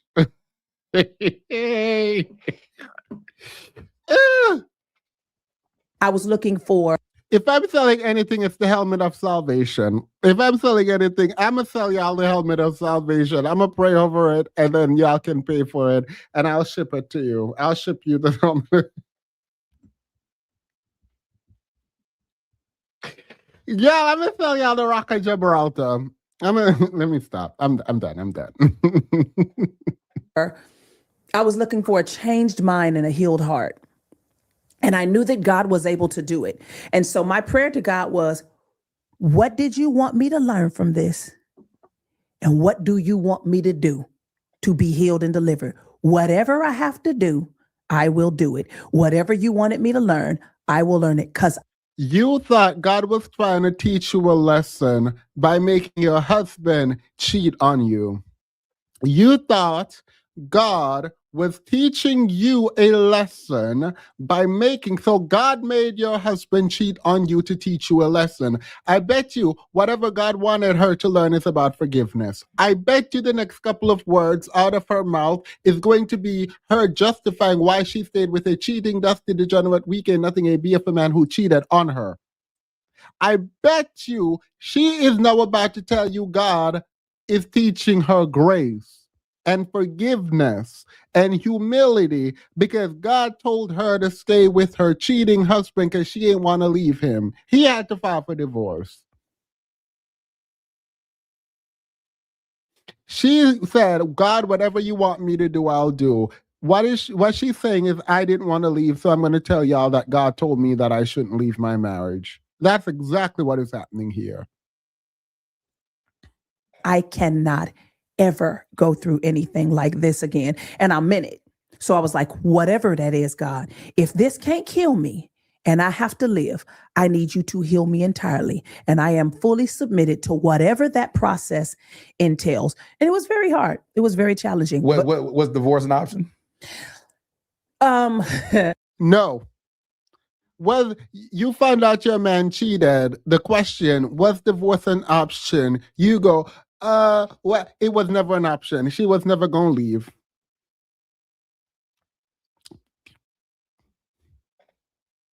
She going to listen to God, tell her everything but to leave. The Bible, her Bible, pointed out she can leave for infidelity and she's still not about to leave.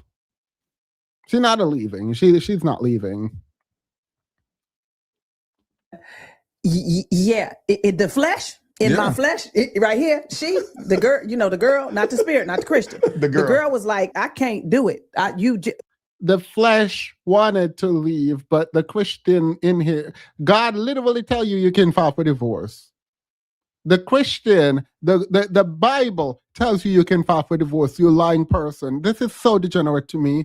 Like, I mean, yes, but I had to fight against my flesh and stay because that is the Christian thing to do. No, the Christian thing to do is to divorce.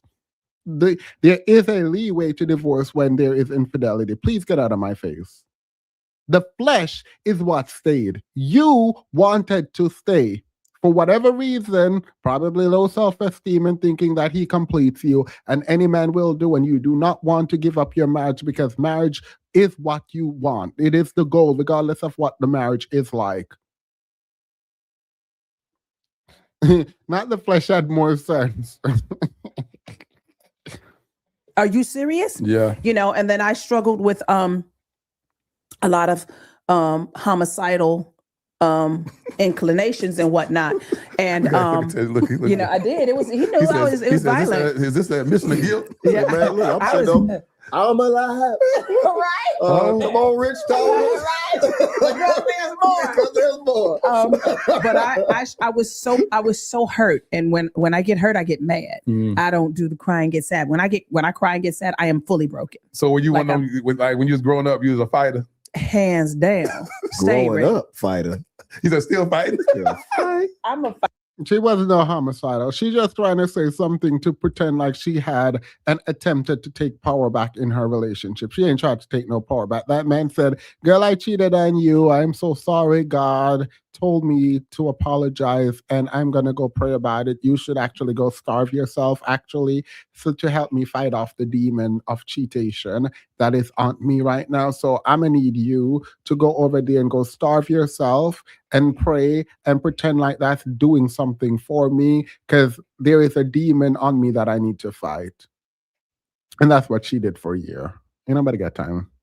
Fighter, not the same way. I used to fight boys a lot. And she don't use no hands. I ain't throwing out like I'm just come on. I'm not doing all of that kind of stuff. But I'm a fighter to the core of who I am. And it was a lot to go through that. Okay. No, she tried to kill him literally. Okay, period. So when she said the flesh wanted to leave, but the Christian in her is what stayed. So God told her to kill this man. So when she said, God, I'm going to submit to you fully, and then she tried to kill someone.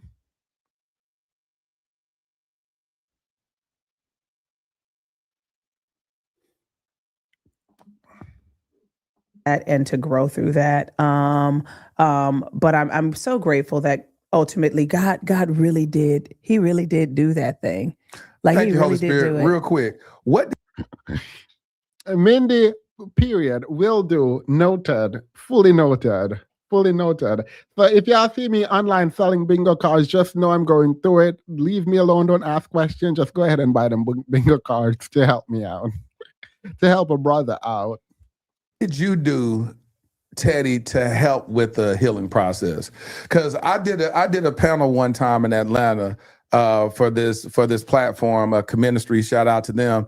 And I was on stage with this guy. He's an ex-NFL player, and he said his wife, quote unquote, forgave him after she found out of his infidelity, but she kept bringing it up. And I was like, bruh, I said, how long after? He's like, she'll say that she. I don't know. I was trying to watch his show and do it like as like side commentary, like a break from a regular schedule thing. But he's so boring and useless. I was just over it. Like I couldn't even sit through it, so I couldn't make you all sit through it. They equate God with the 5 stage of grief. Yep. They equate God with everything actually, because they can sit there long enough to hear themselves and know what is right. Ain't gonna bring it up. And then like the next week, I said, after, when was the offense? Say the offense happened in March. She bringing it up, like say March the 1st, March the 15th, she bringing it up. He said she doing too much. And I'm like, you cheat on her for 3 years, but she can't talk Give about her it. 3 years. Give Her one. Give her one. Please. Before you, yeah. So what would you say to help aid in that healing process? Man, I mean, What did you do? Exactly what he said he would do. man, I really. You realize how she had to step in? What did you do to help your wife through the fact that you cheated on her, the wife? He did whatever he said. Girl, shut up. Ain't nobody ask you nothing. We asked him what he did to help you. Because in truth, he ain't got to do nothing. He ain't had to do nothing to help you. You were going to do it all on your own. You were going to fast and pray, put on the helmet of salvation, the stomach of salvation, the boots. You were going to be out there running in them streets to get your man back, praying while you run. Ain't nobody got time. What did he do? Nothing. Nada. You know, first of all, I had to take myself to God, because I realized at that point, I was like, man, I don't think I'm saved. It was a spiritual awakening for me. I was like, and even if I was. So was the spiritual awakening after she found out or before? So you just randomly had a spiritual awakening when she found out you've been cheating on her. You couldn't find the spiritual. You could not have had the spiritual awakening before to not cheat on her, before to tell her, before when she's on the show. You couldn't do any of that. The spiritual awakening, mind you, you say you did not have a spiritual awakening enough to tell her about what you did, but you had a spiritual awakening enough for God to tell y'all to get on a Dusty TV show to put her on the auction block to be chopped up and screwed apart and discarded and discussed and like disparaged in ways that no woman should be. You were able to put her up there because God told you to do it and have her humiliated in front of the world. You were able to put her on TV and have her humiliated in front of the world because God told you to do it. But you weren't spiritually awake enough to hear God tell you, don't cheat, confess your sins to her, do not humiliate her, and definitely do not put her on TV with you while you're actively cheated on her and have her find out in front of the world that you are cheating on her.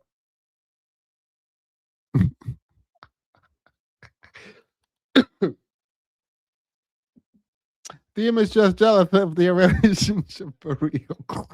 I am jealous of her ability to forgive that easily.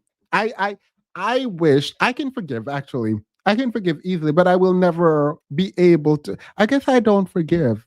Is it forgiveness? Because I do feel like I forgive you. I can love you from a distance, even my friends. When people hurt me or discuss me or whatever, I'm like, I wish them well and I would help them if they need help. I mean, after that, don't continue.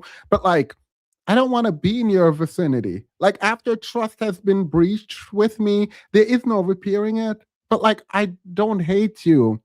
Is that forgiveness? Because I will like if you and I, Jessica, if you and I are like friends and you did something to breach my trust, I will cut you off completely. You will not exist in my world. But if you ever needed me, like financially, I mean, just financially, girl, that's it. I am not going to give you my emotional support. That's not a thing. I would help you. Is that forgiveness? Because you can't come to my house. We're not about to eat ice cream. We're not going to talk. You're not going to cry on my couch while I feed you ice cream and drink wine and watch TV. It's not. That's never going to happen again. But I can send you on your way, and I will never speak ill of you. And I might speak ill of you. I don't know. But like, if you needed money, I would like give it to you. Like, I wouldn't watch you starve. I would not watch you lose. I would try to get you to help you succeed, but I would never be your friend again. I don't know. Is that forgiveness? I think so. It's forgiveness. I am too old to change that about me. It is a chop. It is. Save, because we can go down this rabbit hole. Yeah. Even if I was too immature. I was too much in the flesh. I bet you he was over 30. I bet you he was over 30 talking about he was too immature.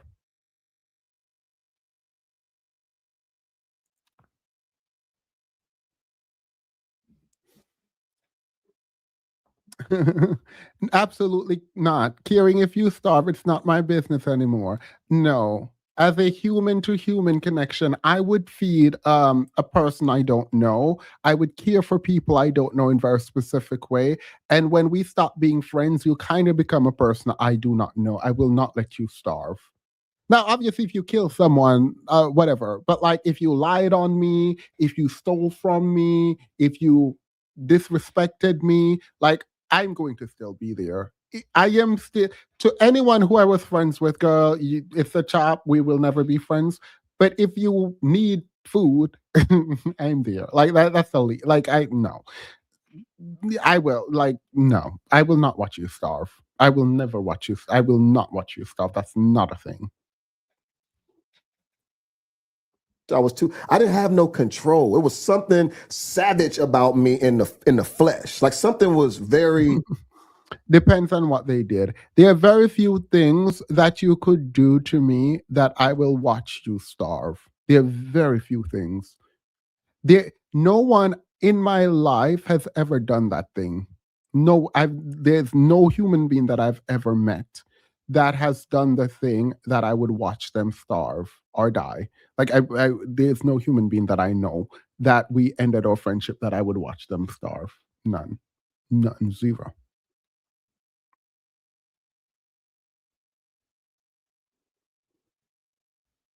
But I will drag you behind your back. It is a chop. When we are no longer friends, just know I'm dragging you.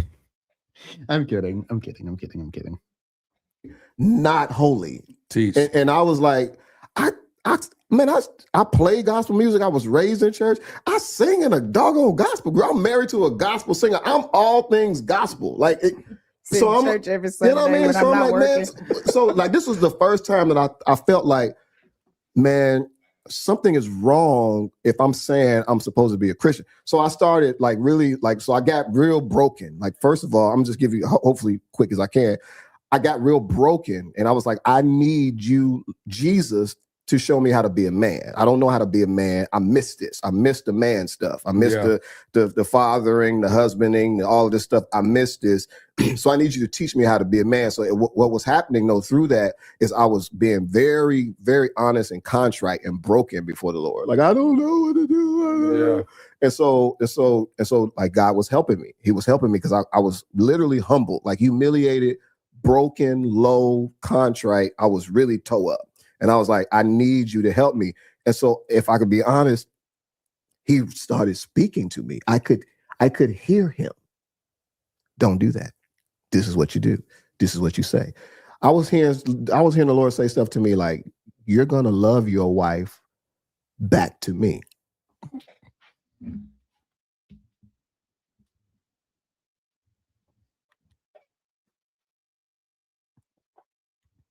These Christian girls, yo, I think men, I don't give men enough credit for how manipulative and just how specifically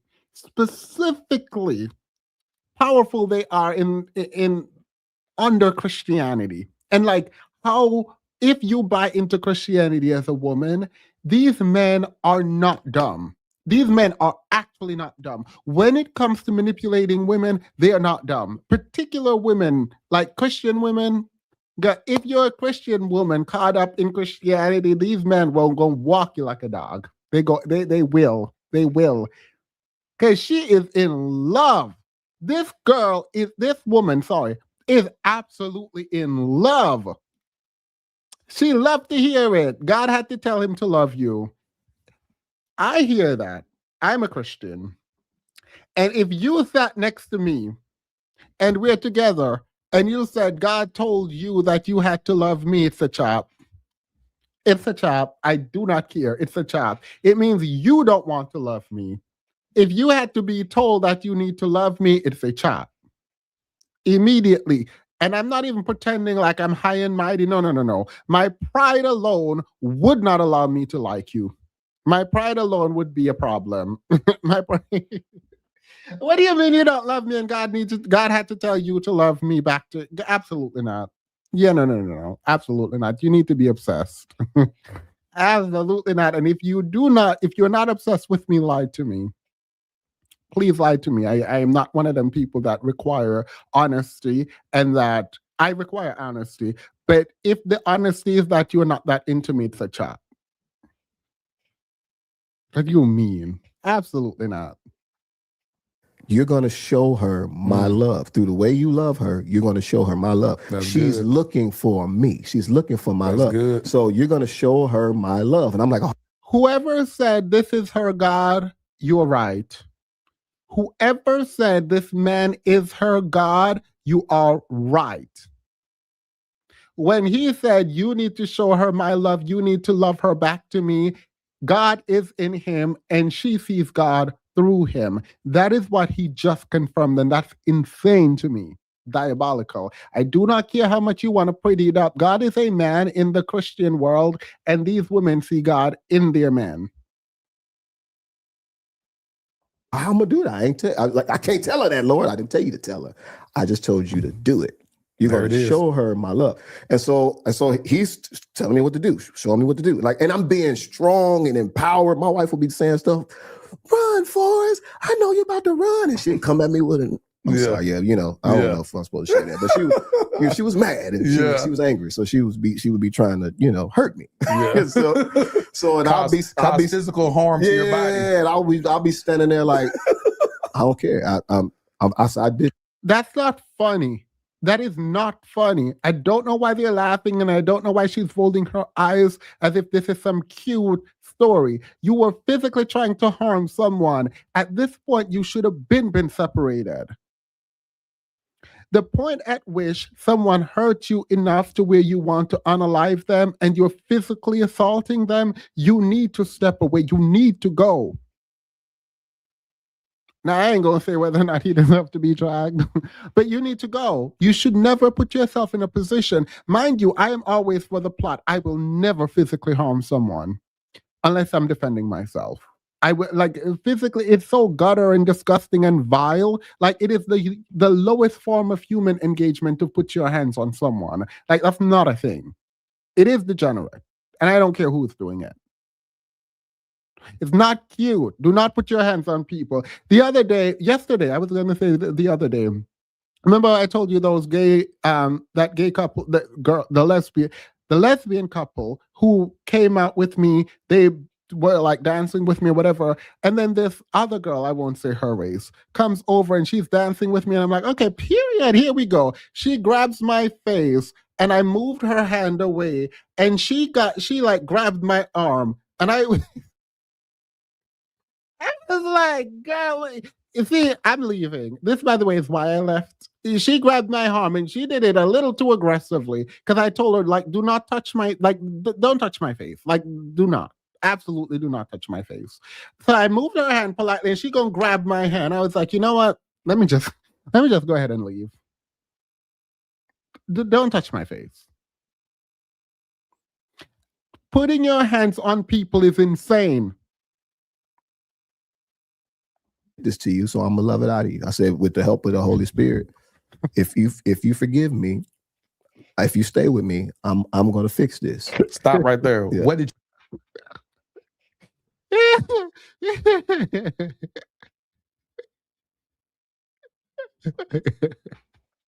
you hear when you heard him say that in them times? I was like, I hate I love you. Like I didn't know what to do with that. Like, cause I okay. So the thing that attracted me to Teddy, the reason why I fell for him, there was something that I saw in his eyes that was so pure, that was so genuine, that was so soft and tender. He was cheating on you. So whatever you saw in his eyes that were pure, genuine, tender, whatever, he was cheating on you, girl. Ain't nothing pure, genuine, and tender about this man from across the street. Like, there was something in his, obviously not his action. It must be deep down in them eyes because it's not anywhere that we can see. It must have been real deep down in them eyes because it was not physically present. Whatever she saw, whatever reason she has for being with him was not visible to the naked eye. So she got to look with her third eye somewhere deep, deep down. And I do believe we all have the capacity for greatness and goodness and kindness and love and care. We all have it. It's a flame deep in the darkness somewhere. She went down in the depths of hell in this man's mind to find that light. And that's what she saw. Ain't nobody looking that deep in nobody. Talking about that's why she girl, please. And that's what I fell in love with. I mean, there's a lot of things about this man. And that's the problem. You fell in love with something deep down in that man and not actually who he presented himself to be. You fell in love with something deep in that man's eyes and not who he showed himself to be. And that will always be a problem. I've been with this man 23 years. 23 years. I'm clearly heavily into him. And he's good to me. I love him. You know what I mean? He's clearly good to me. Clearly is insane after you just told us he cheated on you. He is clearly good to me is an insane statement about a man that is actively cheating on you. Insane. He is clearly good to me is insane after we watched him cheating on you. I don't know. Maybe she's trying to convince herself. You know, she deep in delusion at this point. But it wasn't those things. I saw something in his eyes and I was like, I love him. Like, I love the soul of. Yeah, that's what you see in a child and you want to take care of a child. You don't take a grown man. You don't see the man's soul and try to take care of him. That's what you do to a child, girl. I need to go do some bench presses before I go out. It's not like it's going to make a difference in one night, but I need to do some bench press and some squats. Who he is. So when he communicated that to me, I saw that guy and I believed him and I was mad because I didn't want to believe him. I was like, but you hurt me. You hurt me. But when he said, I did this to you and I'm going to fix it. And I was like, what if I kill you first? He said, No. This is what you said. You looked at me and you was mad because you was going, and the Lord he showed me this was going to happen. He was going in and out. He was going in and out. I was going in and out of Christianity. And girl, if I could do this hairstyle, I would. I love it too. It eats down every time. No, it was a serious battle. I know. And so what the Lord had done for me was he strengthened me. I was Holy Spirit. I had fortified because before I would have ran. Yeah. So he did because he knew what I had to do he loved her so much. Yeah. That he wanted her, and he knew that the way to her was through me. Yeah. You know what I mean? Like, it's like a God wanted her, and the only way God can get to Mary, one of the Marys, Tina, is through him. The way to a woman, the way God gets to women is through a man. That's insane work, period. Someone say she MAGA. I wouldn't even not believe that. You saw when they were announcing their divorce that her sister posted that she's doing a vow renewal.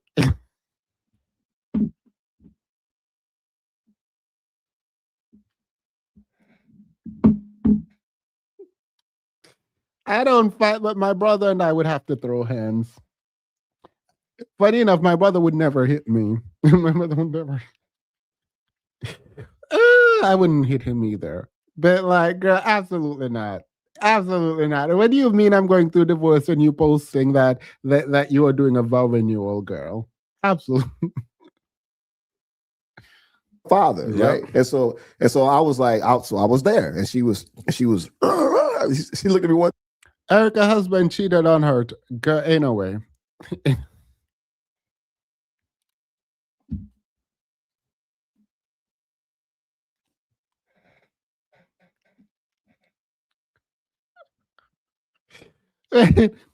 Girl, not her husband cheated on her too. My thing is, again, I stand fully by what I said about Megan Thee Stallion. It is not your fault your husband cheated. It is your fault that you stayed and stay. At least give us like a Lemonade album where you're dragging him for filth.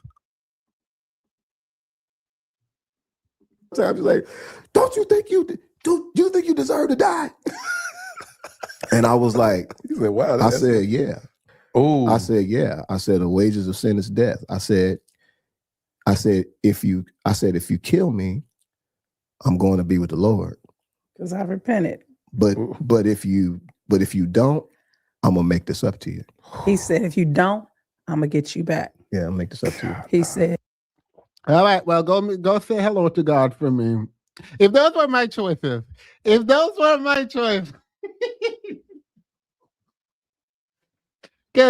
in these men's mind, cheating absolutely is not a problem at all in God's mind.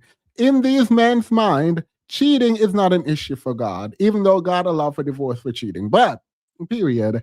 But if those are my only two options, if I only have two options, you go meet God or I sit with you and you make it up to me. You will never make it up to me. So it's like, say hello to God for me, girl, period. I'm hoping you do it. No, let me stop. I broke it. if you divorce me, I'm gonna pursue you till I get you back. I did tell her. And I was like, I didn't know. She knew I know meant it. exactly where we were in our house when they I'm sure she knew you meant it. Like she knew you meant your vows. Like she knew you meant you weren't going to cheat on her. I'm sure she knew you meant it. She did not believe you meant it, because if she believed you meant it, she would have divorced you and had you come back to her. man said that, and I was like, he means it. And so when you asked him, and I was like, Tina, be quiet. It's not. He didn't ask you the question. Like, when you asked him, what did he do to get me back? He did everything he said he was going to do. He did everything that he said he was going to do. Like what? And why are you talking, interrupting him, telling us what he did? Because all I heard was talking. All I heard was, God told me to do this. I told you that. She said this. I said that. We said this to each other. And so it was like, what did he do? Nothing. Oh, he didn't cheat. You don't know that. You don't know that. So in the spirit, he ran to God. He prayed all day and all. What did he do to get you back? Oh, he just spoke. Period. Got it. He just spoke. Because you weren't leaving. So it's not like he needed to do anything. All night. He was honest and broken before God, but he was also, excuse me. Okay, this is not a person. Was he honest and broken before God before you found out or after you found out? Because that difference really does matter to me.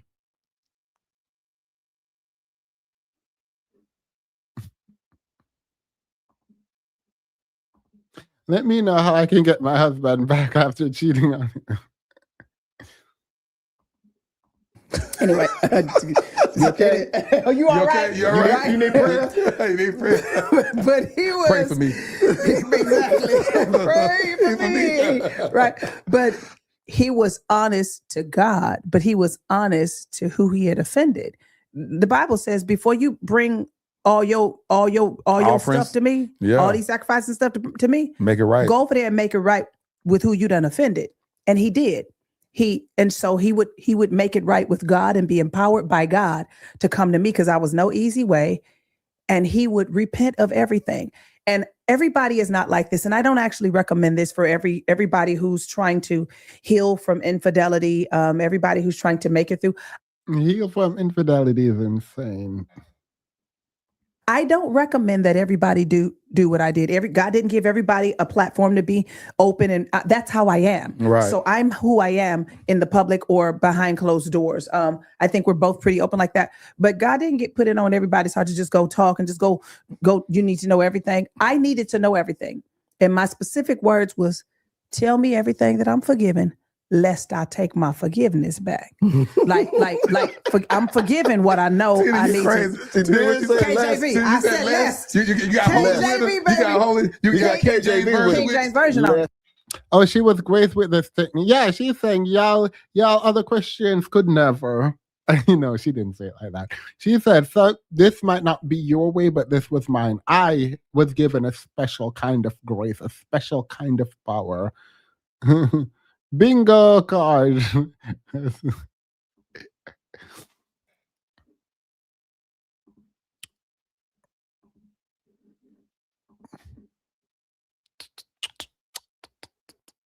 Yep, fell from grace. Wait, no. Where is the grace?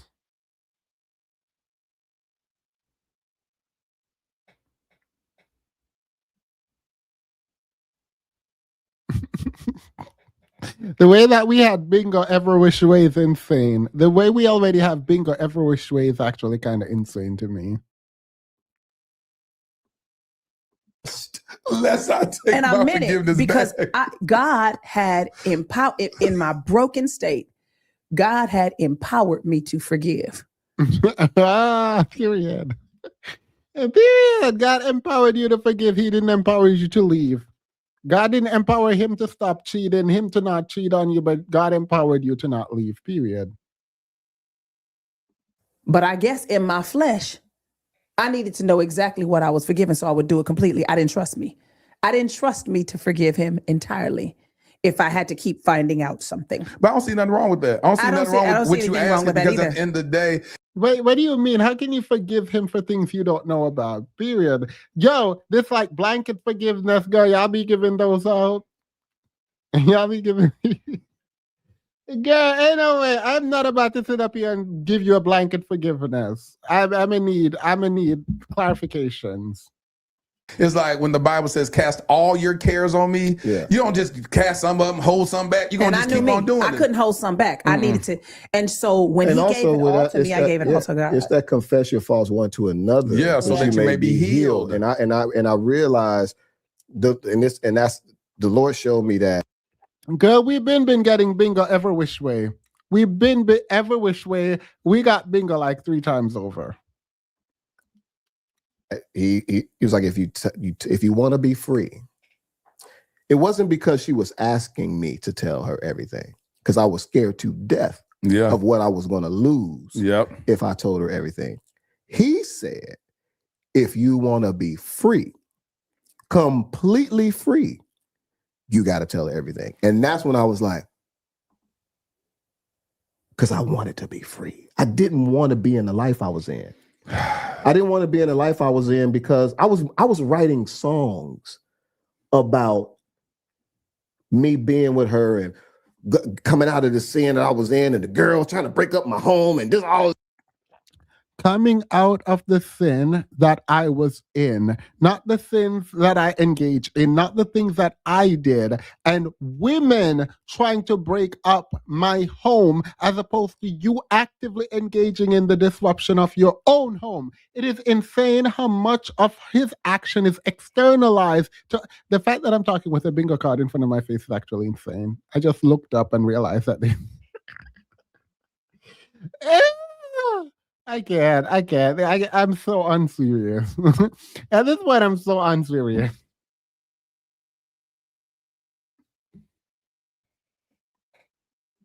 This kind He of had a song that was called, the song was called Sincerely.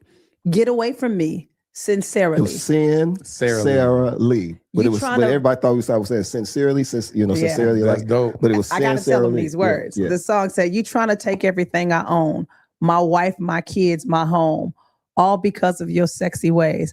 I'll be picking up the pieces for the rest of my days. Get away from me. And I'm in the audience like, yeah, I didn't know that it was Get real. away from me. Sincerely. It was Funky James. Funky, Get away right? from me. And then Oh, that's a jam, girl. Period. Get away from me. Sincerely. Period. Girl, you better sing. Okay, so it's everyone else's fault. It's everyone else's fault that you were cheating. It was everyone else's fault that you was mind you, that song eats down. Let me go back. You better sing, girl. Have her up there looking dumb. You had your wife up there looking dumb while you thinking about another woman. Another woman is tempting you, and you don't want to give up your wife, but you're lust. You can't keep that lust inside. You can't. There's a lot of lust inside of you, and y'all been together since your teenage years. You don't want to hurt her, no, but you need some time to see what life is like without her by your side. Jesus! Jesus!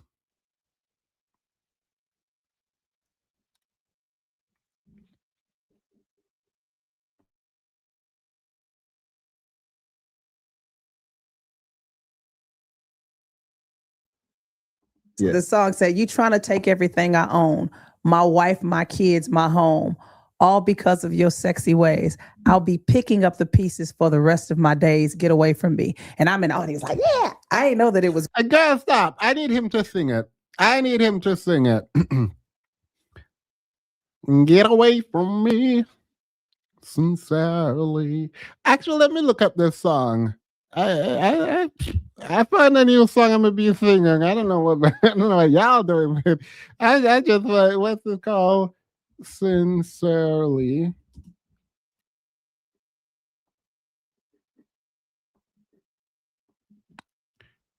Sincerely. What's this man's name? Campbell.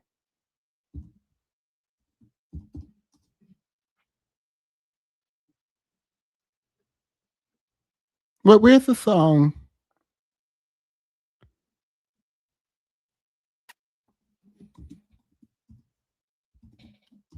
Wait, is this not a song? I thought they said the song name was Sincere. Don't piss me off now. Thought I just had a song to add to my music. Turning your thing into a bop. Yeah, I just thought, I don't care, not what y'all gotta say. That was a bop. I actually like this song. Real. Get away from me. Sincerely. It was Funky James.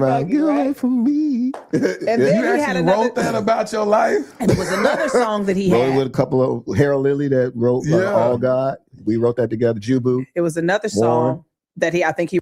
We not. I'm a scared of white people business. Candace Owens and the other white people are having their white people business. And as a black person, I'm a scared of white people business. That's fully all white people business. Not a black person was harmed in the sending of that picture. So, period.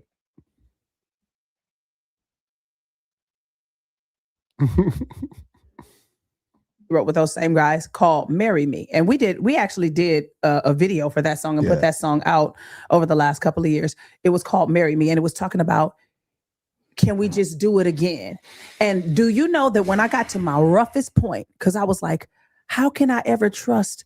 Like, I wanted to trust God, but I was like, I trust God, but I don't trust you. I do not trust you.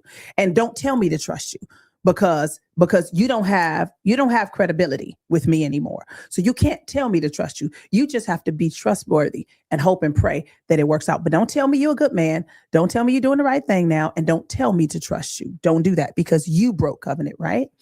But this man had a song talking about marry me. And I heard that doggone song one day while we were going through all of our stuff. And I said, this man was prophesying deliverance to himself while he was in the sin. He's saying, I got to get out of this. I don't want to do this. Can we just get married again and have a do-over? So these. Thank you. I found it. Thank you. I appreciate that. I'm gonna be listening to it while I go to the gym after this. Songs that he had literally vouched for the fact that I'm stuck in something and it's bad. I don't want to be here. I sang my guts out. Sang his guts out. One of the parts of the song was all ad lib, off the cuff, off the dome, all ad lib. And it was just, I was freestyling. I felt like Tina Campbell. She's the greatest freestyler. It was so much heart. It's my favorite singing that he has ever done. It's on that song because I'm like, I feel every word that you say. And you played that song while you was going through it? Yeah, this man started writing his redemption arc while he was cheating.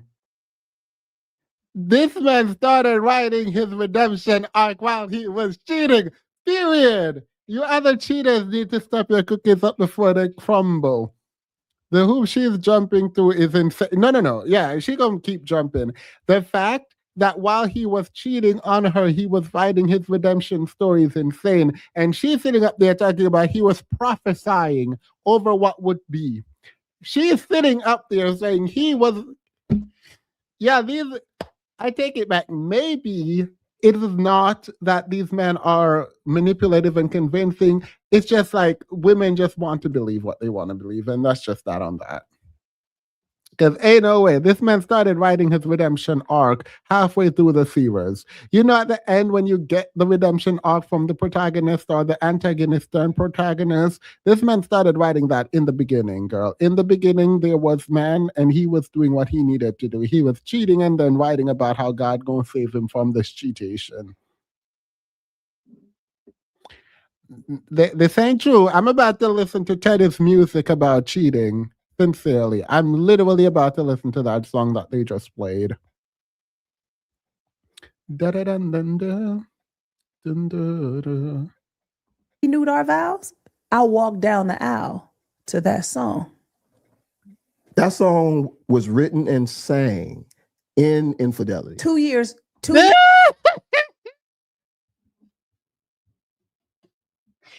You walked down the aisle for a vow renewal with your husband to a song that he wrote while he was cheating on you.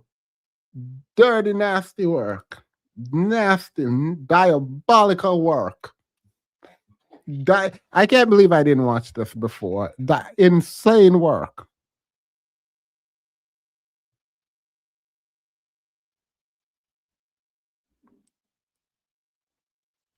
Years before I found out. I'm trying my best not to break down crying. When I say, God. He not crying. He want to laugh at them because he's like, God, how he does not want to cry. Ain't no one. If you sat in front of my face and you said this to me, please note, regardless of what I'm wearing, I will be on that floor laughing at you in your face. I will be laughing in your face because how dumb must you be? Ain't no crying. That man want to laugh at them. And she just smiling, just all her teeth just show. All her teeth, she just laughing, girl. She is happy. You walked down the aisle to a song your man wrote about cheating while he was cheating with you. Period. Oh, Lord Jesus. Look at God. Man, let me While tell the you devil something. is acting a fool, God is Yeah. over here working things out. I know you a While the devil is acting a fool. So the devil was acting a fool while your man was cheating on you. The devil was busy. I row 2. Row 2 under I. The devil was busy. So the devil is the problem. Not your cheating man, but the devil. Pull up the bingo card. The bingo card go always be up. The bingo card go always be up. Y'all go look how dumb you sound. Every time you see this bingo card, just know how dumb you sound. fool right now. I know you out here fooling, but I'm gonna get you together. Because the Bible says giftings are given without repentance. And so it's like he's using his gift. That's his highest communication ever is in his gift. And it's literally his spirit man. Another cheating man looking to you, telling you that you must have been convinced because the cheating man, while he was cheating, was singing about cheating. So this other cheating man was like, oh, he was using his gift. He was using his gift. Girl, please get out of my face. Both of you, that's the cheating man. Like, ain't nobody got time. Giving utterance to his flesh, like saying, hey, listen, we got to come up out of this. Yeah. And so he's speaking in the spirit realm. And then what happens? Oh, He's speaking in the spirit realm.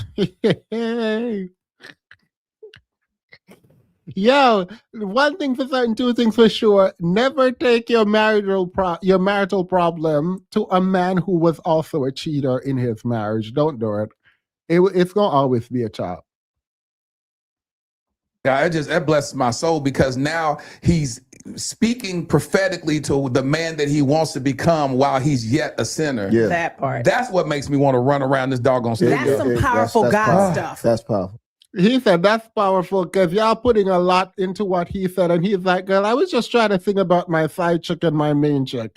Period. Y'all thought it was prophetic, but period. Because I was just there writing a song about my side piece and my main piece, and y'all think that's prophetic. So period. Look at me eating. He's like, "Girl, look at me eating. I didn't even know what the word prophetic meant before you said it. So period. Look at me. Look at me. I did that, didn't I?" This is what he's thinking. He's like, "Girl, I really ate that." This man is like, "Girl, I ate that. Y'all not about to tell me I didn't eat that. I ate that all the way up. I was trying to make a song about my side chick and my main chick. Everything these R&B girls be writing about, and y'all talking about how I'm prophetic. Yeah, at this point, I might be Jesus. Who knows?" That's what he's saying, not me.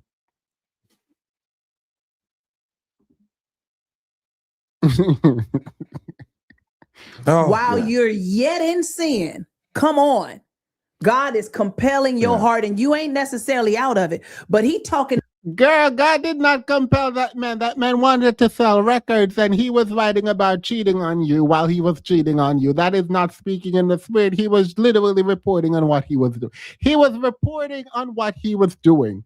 The man sat up there reporting on what he was doing, and you sat here now telling us that it was prophetic and God was pulling. God didn't pull nothing out of him. If God could pull that out of him, God could have stopped him from cheating. God ain't pulled nothing out of this man. This man cheated and wrote about his cheating. Next question.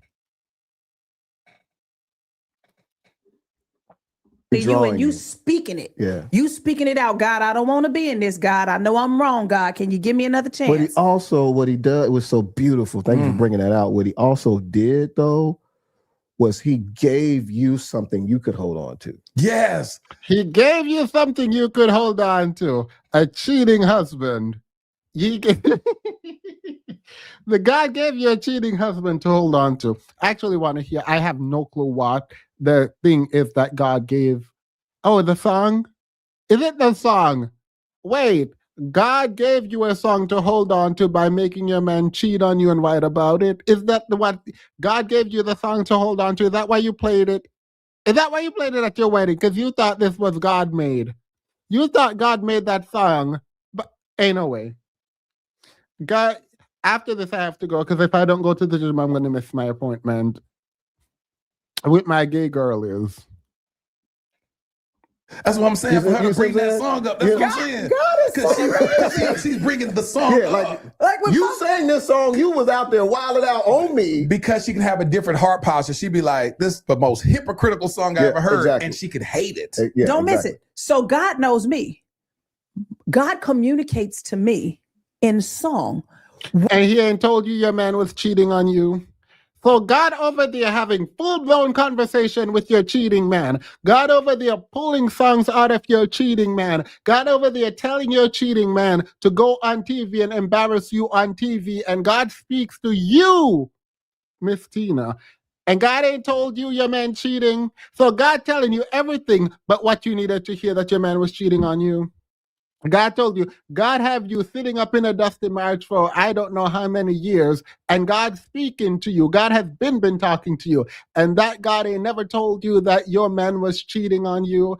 God, that was not God. God, that was not God. My God, today, that was not God. Absolutely not. Not my Jesus. God don't talk to me, so I don't know. But that was not God.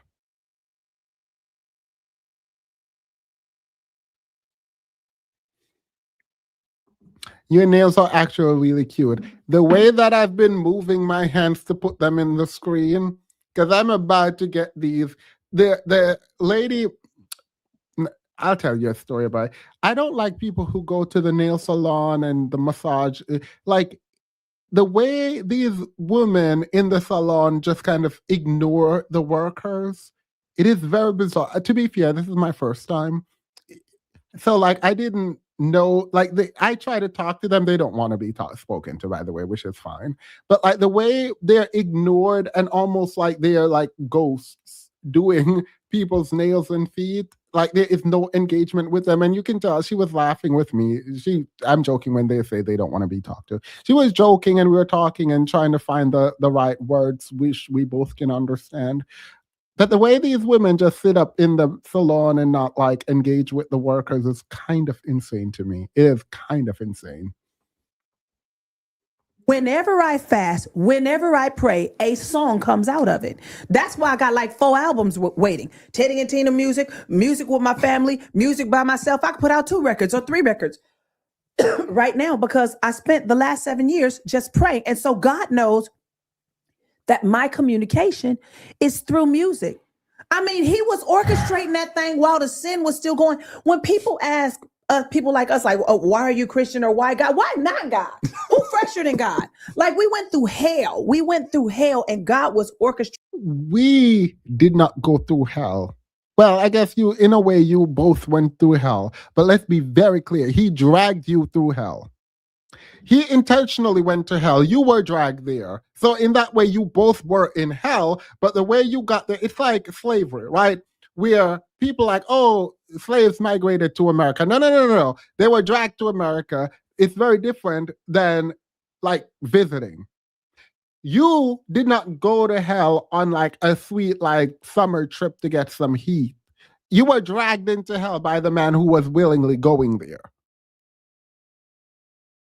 Talking about we were in hell. Yes, you all were in hell. You both were in that location that is hell, but he willingly went there. You were dragged on the concrete face down, crying and kicking down to hell by him. Very different methods.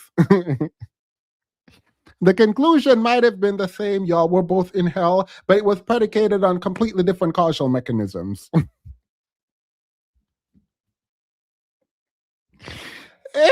Jesus. Jesus be a carriage, so when they want to get dragged to hell again, they can go in a smoother ride. Putting our life and our marriage back together, giving us a testimony, giving us a platform for He bought a private first class ticket to hell, and he tied you on the jet on the outside.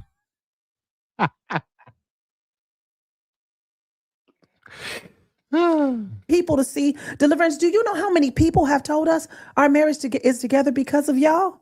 Do you know how many people they see my sister when we're not doing things together? Please tell Tina her prayer book and you know, and her and Teddy and they you know, they podcast that we was doing back, you know, it has helped us. And like, who knew that you're going to get out there and expose yourself, get humiliated in public, feel like, crap in front of the whole world. Yeah. And God is going to use this to put your marriage back together and put countless marriages back together. That's why I think this is a good place to stop. And this is why you should always review these marriages and drag them for filth. Because no, this should not be the kind of engagement where we're prepping girls to think that their man going to cheat on them and there is a way to repair it. So you are already primed to accept cheating, and the man is primed to accept that he's about to cheat. Absolutely not. This is the work of the devil. This is not of God. And anyone who is doing anything and talking anything else is no. Absolutely not. The fact that y'all are sitting up here talking about how you help people stay together, I'm assuming through infidelity, is insane to me. Girl, please get out of my face. Please get out of my face. Now, I do actually have to go because I need to go to the gym, get ready. I'm probably not even going to be able to go to the gym because I'm about to be late. So I have to go, but I might come back. Drop a one if you think we should review the rest of this, because I'm actually invested, and we're at the 34-minute mark. So I could come back tomorrow and review some. Just know that you will not be if I come back here tomorrow, we will not be doing a Tuesday morning take. But I could just go live again on Tuesday evening. So that's that on that. I'm about to go, and then we can watch some more of this tomorrow, and then maybe again on Tuesday, since I won't do a Tuesday morning take. All right. I just got here. Thank you, Run and Tell. Everyone say thank you, Run and Tell. She's the one who made this bingo card. We appreciate you. For all 430 of you in here, please like the live stream. Please like it. It is good for the algorithm. Apparently, you get a bunch of hype. So if you want to hype it, you can. If you don't, I do not care. But I do want you to like the live stream. Thank you, thank you, thank you. Can we get bingo cards? Yeah, just take a screenshot. Here you go. Here you go. Just go ahead and take a screenshot. I don't know why y'all want me to engage in capitalism. The girls done told you that when Themis get broke, he gonna come online and start selling things. So I'll wait till I need the money. I'll come online and sell things. But as of now, it's no. But there you go. You can take us now. Just take a screenshot, save it in your phone so we can play Dusty Bingo. We can play Dusty Bingo every now and then. All right. Let's go into the after show.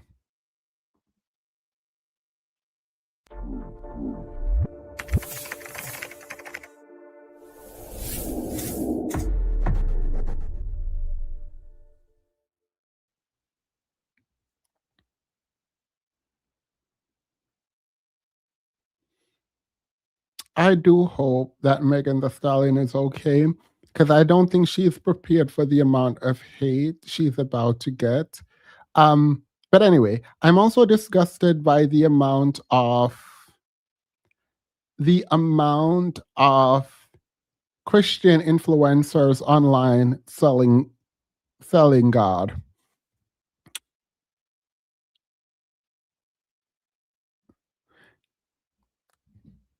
All right. I think I'm going to release my music channel where I discuss music over there. Two reasons. Go over there if you really love me and you just support me talking my mess. Or if you actually like talking about music and like music. Those are the only two reasons you should be over there, right? I made a video on Chloe Bailey. The videos are already made. Let me show you. I'm gonna show it to you quickly. I made a video on Chloe Bailey, and I'm afraid to post it. And I'm not afraid of anything in life. Let me take it off the screen first. I'm not generally afraid of things, But like I rewatched some of it and I was like, girl, who do you think you are? Driving around. Wait. Ew. All right. I'm not as confident. I'm not as confident anymore. Wait.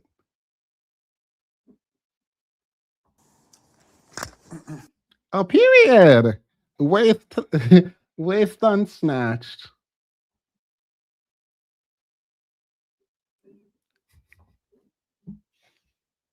All right, girl. I'm not gonna. I don't want to show y'all this.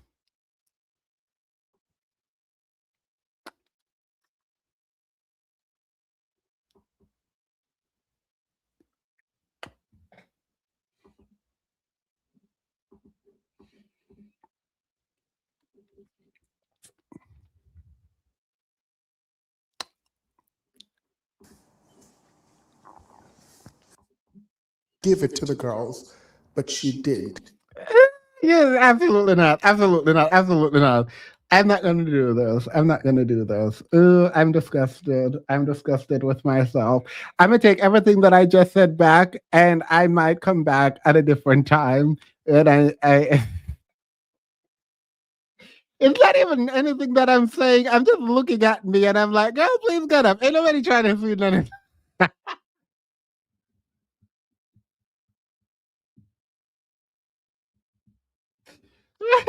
Yo, I'm so annoying. Like, I'm looking at myself and I'm like, oh, ain't nobody trying to, and nobody told you they.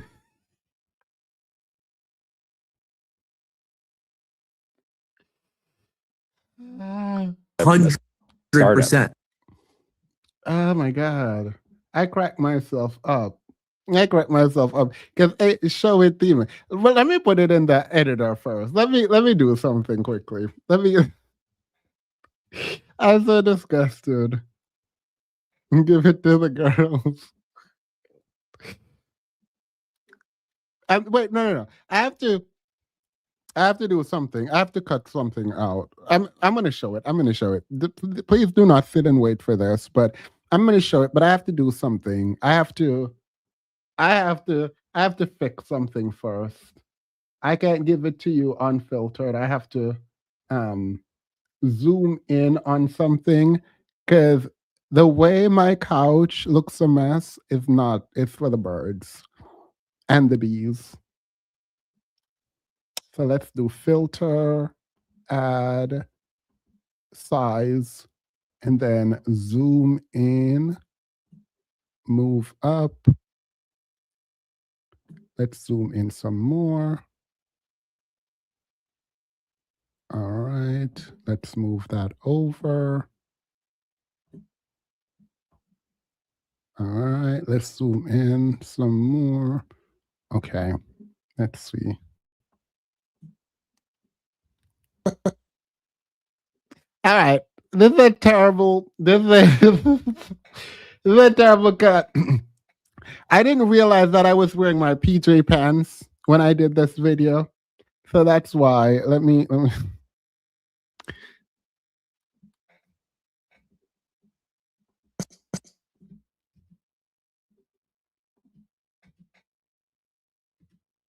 Conversation happening that I wanted to talk about regarding. I want to say that's not the question. Second, I am Blah blah blah. Shut up. Nobody want to hear none of that foolishness. That's it. That's the part of the video. All right. Well, thank you all for.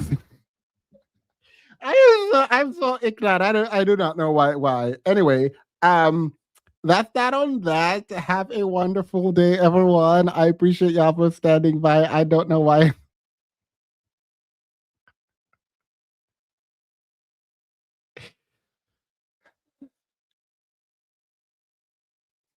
Ain't nobody trying to hear none of that foolishness. I don't want to hear it. I'm gonna re-record. I'm gonna delete it. I'm gonna delete this. I want to.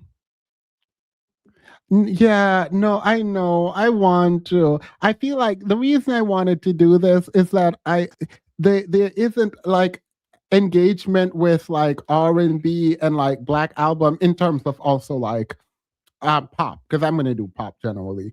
But it was just really sad because I wanted to do it. But then every time I hear myself talk, don't be shy.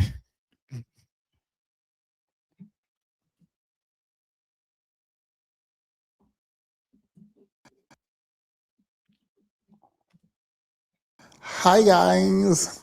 Hi, everyone. Welcome back. There is currently a conversation happening that I wanted to talk about regarding Chloe Bailey. And the question being asked is Beyonce a witch sucking the life force out of Chloe?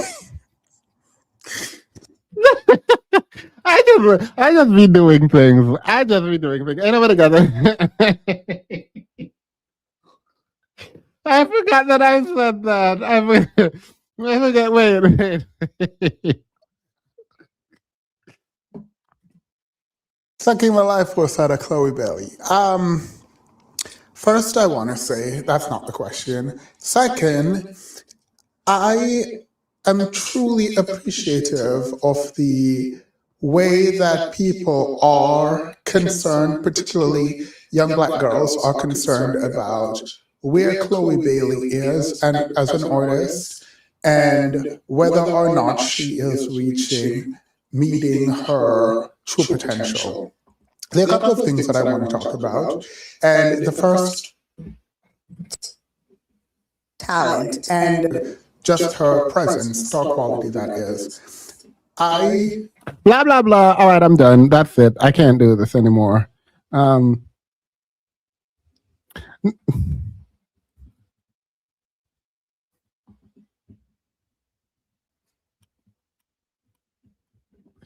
Anyway, no, not Holly. Chloe. Well, thank you all. That was very encouraging for you, for me. I will not be posting this, but just know that you have tempted me into wanting to post it, but I'm probably not going to post this. I am probably not going to post it. I want to, but it's a chat.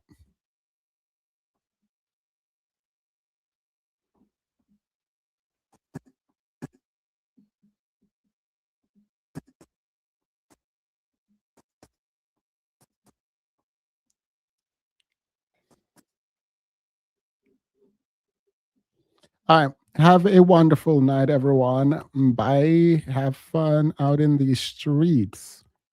I do love and adore you all. So I wanted to absolutely not. Why is that on the screen? Bye. Let us watch it in the Discord. I'll think about that. I might let y'all watch it in the Discord and drag me. All right. Bye. I'm gonna go to the gym.